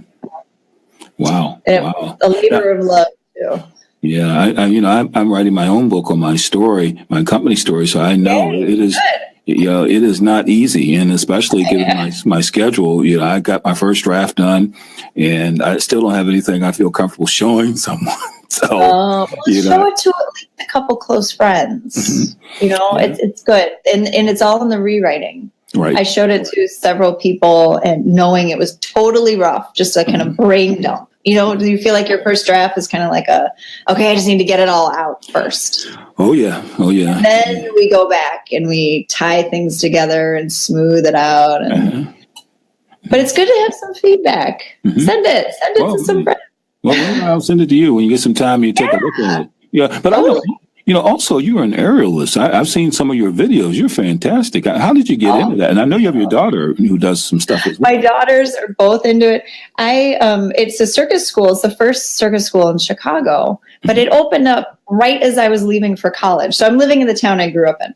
Mm-hmm. And so I missed it. I so wish that I had it when I was in high school. But when I came back and saw that it was here, even though I was, I think, 35 or 36 at the time with 2 kids, and I'd always loved Cirque du Soleil and always wished I could do that. I thought, you know what? I'm just going to take that class. I don't care that I'm old and have kids. So I started taking classes, and the girls were taking classes. And it just took off. It was amazing. It was fun. So I've done performances. I wouldn't call myself a professional at all. I'm amateur, and it's for fun. But I've performed with my daughter. We did a duet one time. So it's just lovely. And I got, deep into it and not on the board and all of that now. Now, anybody who wants to see you, I know I've seen YouTube videos that you share with me. Private, or can someone see them? On my website, there are a couple aerial performances. Mm-hmm. On the video page, I think. Mm-hmm. Yeah. And I just recommend for anyone who's out there to really take a look at those, because it's just amazing how you're able to hang from the air, and I'm sure the strength that it takes, but you make it look so easy. Yeah, it's hard, and I'm not. There's people out there that are 100 times better than me. It's hard, mm-hmm. and it's a great lesson in grit, mm-hmm. and that dedication, because it takes a lot of work and it hurts. So it looks really graceful and smooth, but there's a lot of stuff digging into your body, especially when you're on trapeze or the lyra. It's like a metal bar. Mm-hmm. So there's tons of bruises. There's one summer I looked like I had been in a huge car wreck. I had so many bruises. Wow. But because, I guess if you love it, if it's fun, it's worth it. Mm-hmm. But you just have to keep going back and keep going back. So it's a great life lesson and very humbling every time. So for that reason, I love it too. Mm-hmm. Now, I remember that you were drinking the, the kombucha? Oh, I make it now. You make it now. Oh, I was, every time I see it in the store, I think about you. And I got, I tell you, I got a bottle actually because of you. My stomach was kind of funny one day, and I said, she talks about this, and I'm just going to try it. And I made the mistake of shaking it up before I opened it. Oh, no. I'm telling you, that stuff went everywhere. I kind of opened it, and it just went everywhere. Because the little things were on the bottom. I thought I'd shake it up a little. It's like shaking up, a bottle of champagne. Mm-hmm. It's naturally effervescent. It goes through 2 fermentations. I make it here at home, and I'm now making it at my friend's brewery. So it will be on tap at the local brewery. That sounds standard. Do you have a name for it? I haven't started as a company or anything, so I just name each flavor something different. So the last one I did was honey lemon ginger, and I used honey that was made from. It's a nonprofit. It's based on the South Side of Chicago, and so it's helping job training on the South Side. But their beehives, it's called an apiary, is on top of the O'Hare Airport. Okay. So I used that honey. in the kombucha, and I'm calling that one Golden Tongue. Okay. All right. I think that's going to be great. I can just see you marketing that. I think you get your own brand and put that up on the web. I can just see that happening. I don't know, Nathan. Mm-hmm. I feel like I've just, decided, nope, teaching is my thing. I got to stay focused. Mm-hmm. Well, speaking of that, how tough is it to do yoga? I shouldn't say it like that, but I'm carrying a few extra pounds. And I'm not quite as flexible as I used to be. And I see folks and they're able to do all these tremendous things. But how much in shape do you have to be in order to make it happen? Okay. I'm so glad you asked this question because I feel very strongly about this, that yoga is for everyone. And unfortunately, how yoga has been presented in the media is that you have to be some kind of acrobat to do it. The reality is that asanas, that's the name for the positions we put ourselves in, that's just one of 8 parts of yoga. Meditation is another part. A pranayama, which I mentioned was the breath work, is another limb of yoga. So you could be doing the meditation and the breathing, and you are a yogi. You don't have to do the asana part. The benefits of the poses are that they prepare your body for meditation. Meditation is really the ultimate. Withdrawing from the senses is another aspect of yoga. So I'm trying to I don't want to say fight back. I'm trying to change the conversation around yoga. And if you see me on Instagram, if you're following me on Instagram, I just posted last week something that said, I am a yoga teacher, not a bendy swimsuit model. Yes. And underneath, underneath, I wrote a bit of a manifesto about this because the two are getting very confused. If you're to go to Instagram and type in yoga or even yoga teacher, you'll see people who are half clothed doing extraordinarily challenging positions, asanas with their bodies. And I find that that's a huge barrier to entry. So someone like you is saying, oh my gosh, can I do this? Right. The reason you're asking me that question is because you've been bombarded with these images. So I'm trying to remind as many people as possible that no, absolutely not. You do not have to do that. You are ready today. And you just need to find the right class. So you would go to a studio and look for a meditation class or a gentle class or a restorative class. And you just start the process somewhere. And things will fall into place naturally.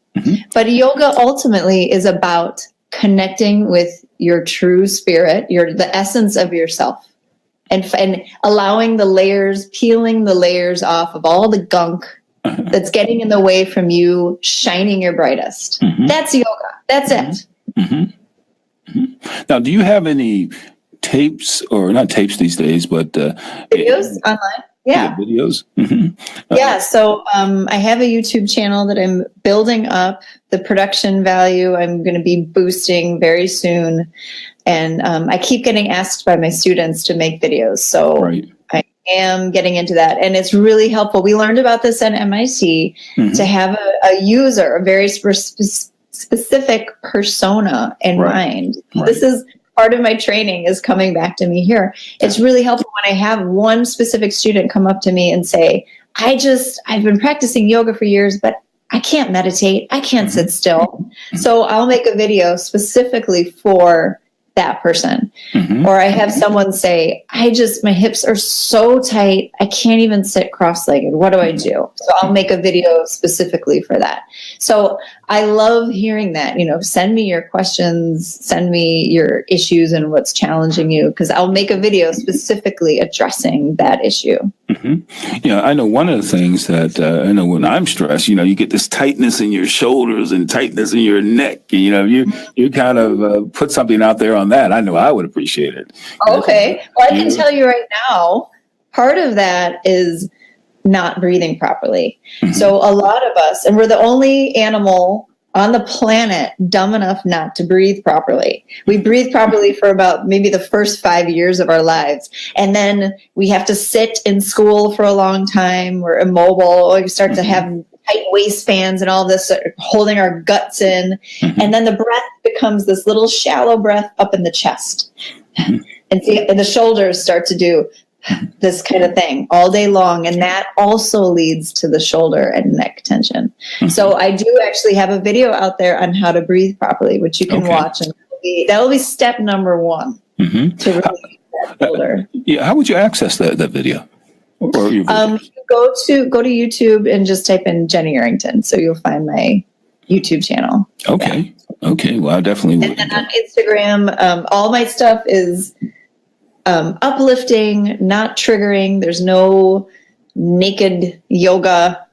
Although I'm sure there's dudes out there who would like to see that. That's not what yoga is. So again, on Instagram, you can type in Jenny Arrington. My handle is actually Radha Kiran, which is my spiritual name. But if you just search Jenny Arrington, you'll find it. Yeah, I think Radha Kiran. I think Jenny Arrington would be more where I'll find you. But Jenny, I want to thank you for coming on today and kind of helping us. Pleasure. It was so great to see you. And by the way, you know, for those of you who would like to hear this again, you know that on Facebook Live, all this is downloadable, and you could download this in some of Jenny's comments. And certainly, I advise you to do that. Her website is www.jennyarrington.com, and there's certainly some great things there. And I was able to take a look at that, and she's got a great website she's put together. Jenny, is there anything else you want to mention before we close out? I would just say, please try yoga or try meditation. Give it a try. Find a studio, find a good teacher. Don't do it alone. You'll find a new world is there that you never saw within you. Well, I do the quiet so that you can hear the true you. Well, I know that you're a great spokesman and you're kind of the real deal. So just, I look at you and it gives me some reason to believe that, you know, maybe I can do it myself. Oh, you definitely can. Oh my gosh. Yes. Yeah. And I'm happy to help. Yeah, and then I tell folks what my schedule's like since I've started this, and maybe I'll just do something here in the studio when nobody's around, you know, and just kind of get it in to loosen up my shoulders a little bit. For sure. And other things that I'm sure I could work on. So Jenny, thank you. And I look forward to talking to you in the future. And thank you for coming on the show today. Please, let's not let another year go by. That's right. That's right. Thanks again. Take care. Have a great day. Bye-bye. You too. Bye-bye. Yeah, I want to thank Jenny. She's just a great spirit just overall. And I want to thank you all for watching Mornings with Nate. We'll be back again at 6 a.m. Yeah, we've got a ton of other people watching. You know, I want to thank Lisa Walker for coming in. And also I want to thank Forrestine Heron Chapman for coming in. And all the people who have been friending us, please continue and please share our videos. Morning with Nate will be here. And also later today, on the Culturally Conscious Network, you'll have Derek Barnett, who will be coming on. And this is Derek.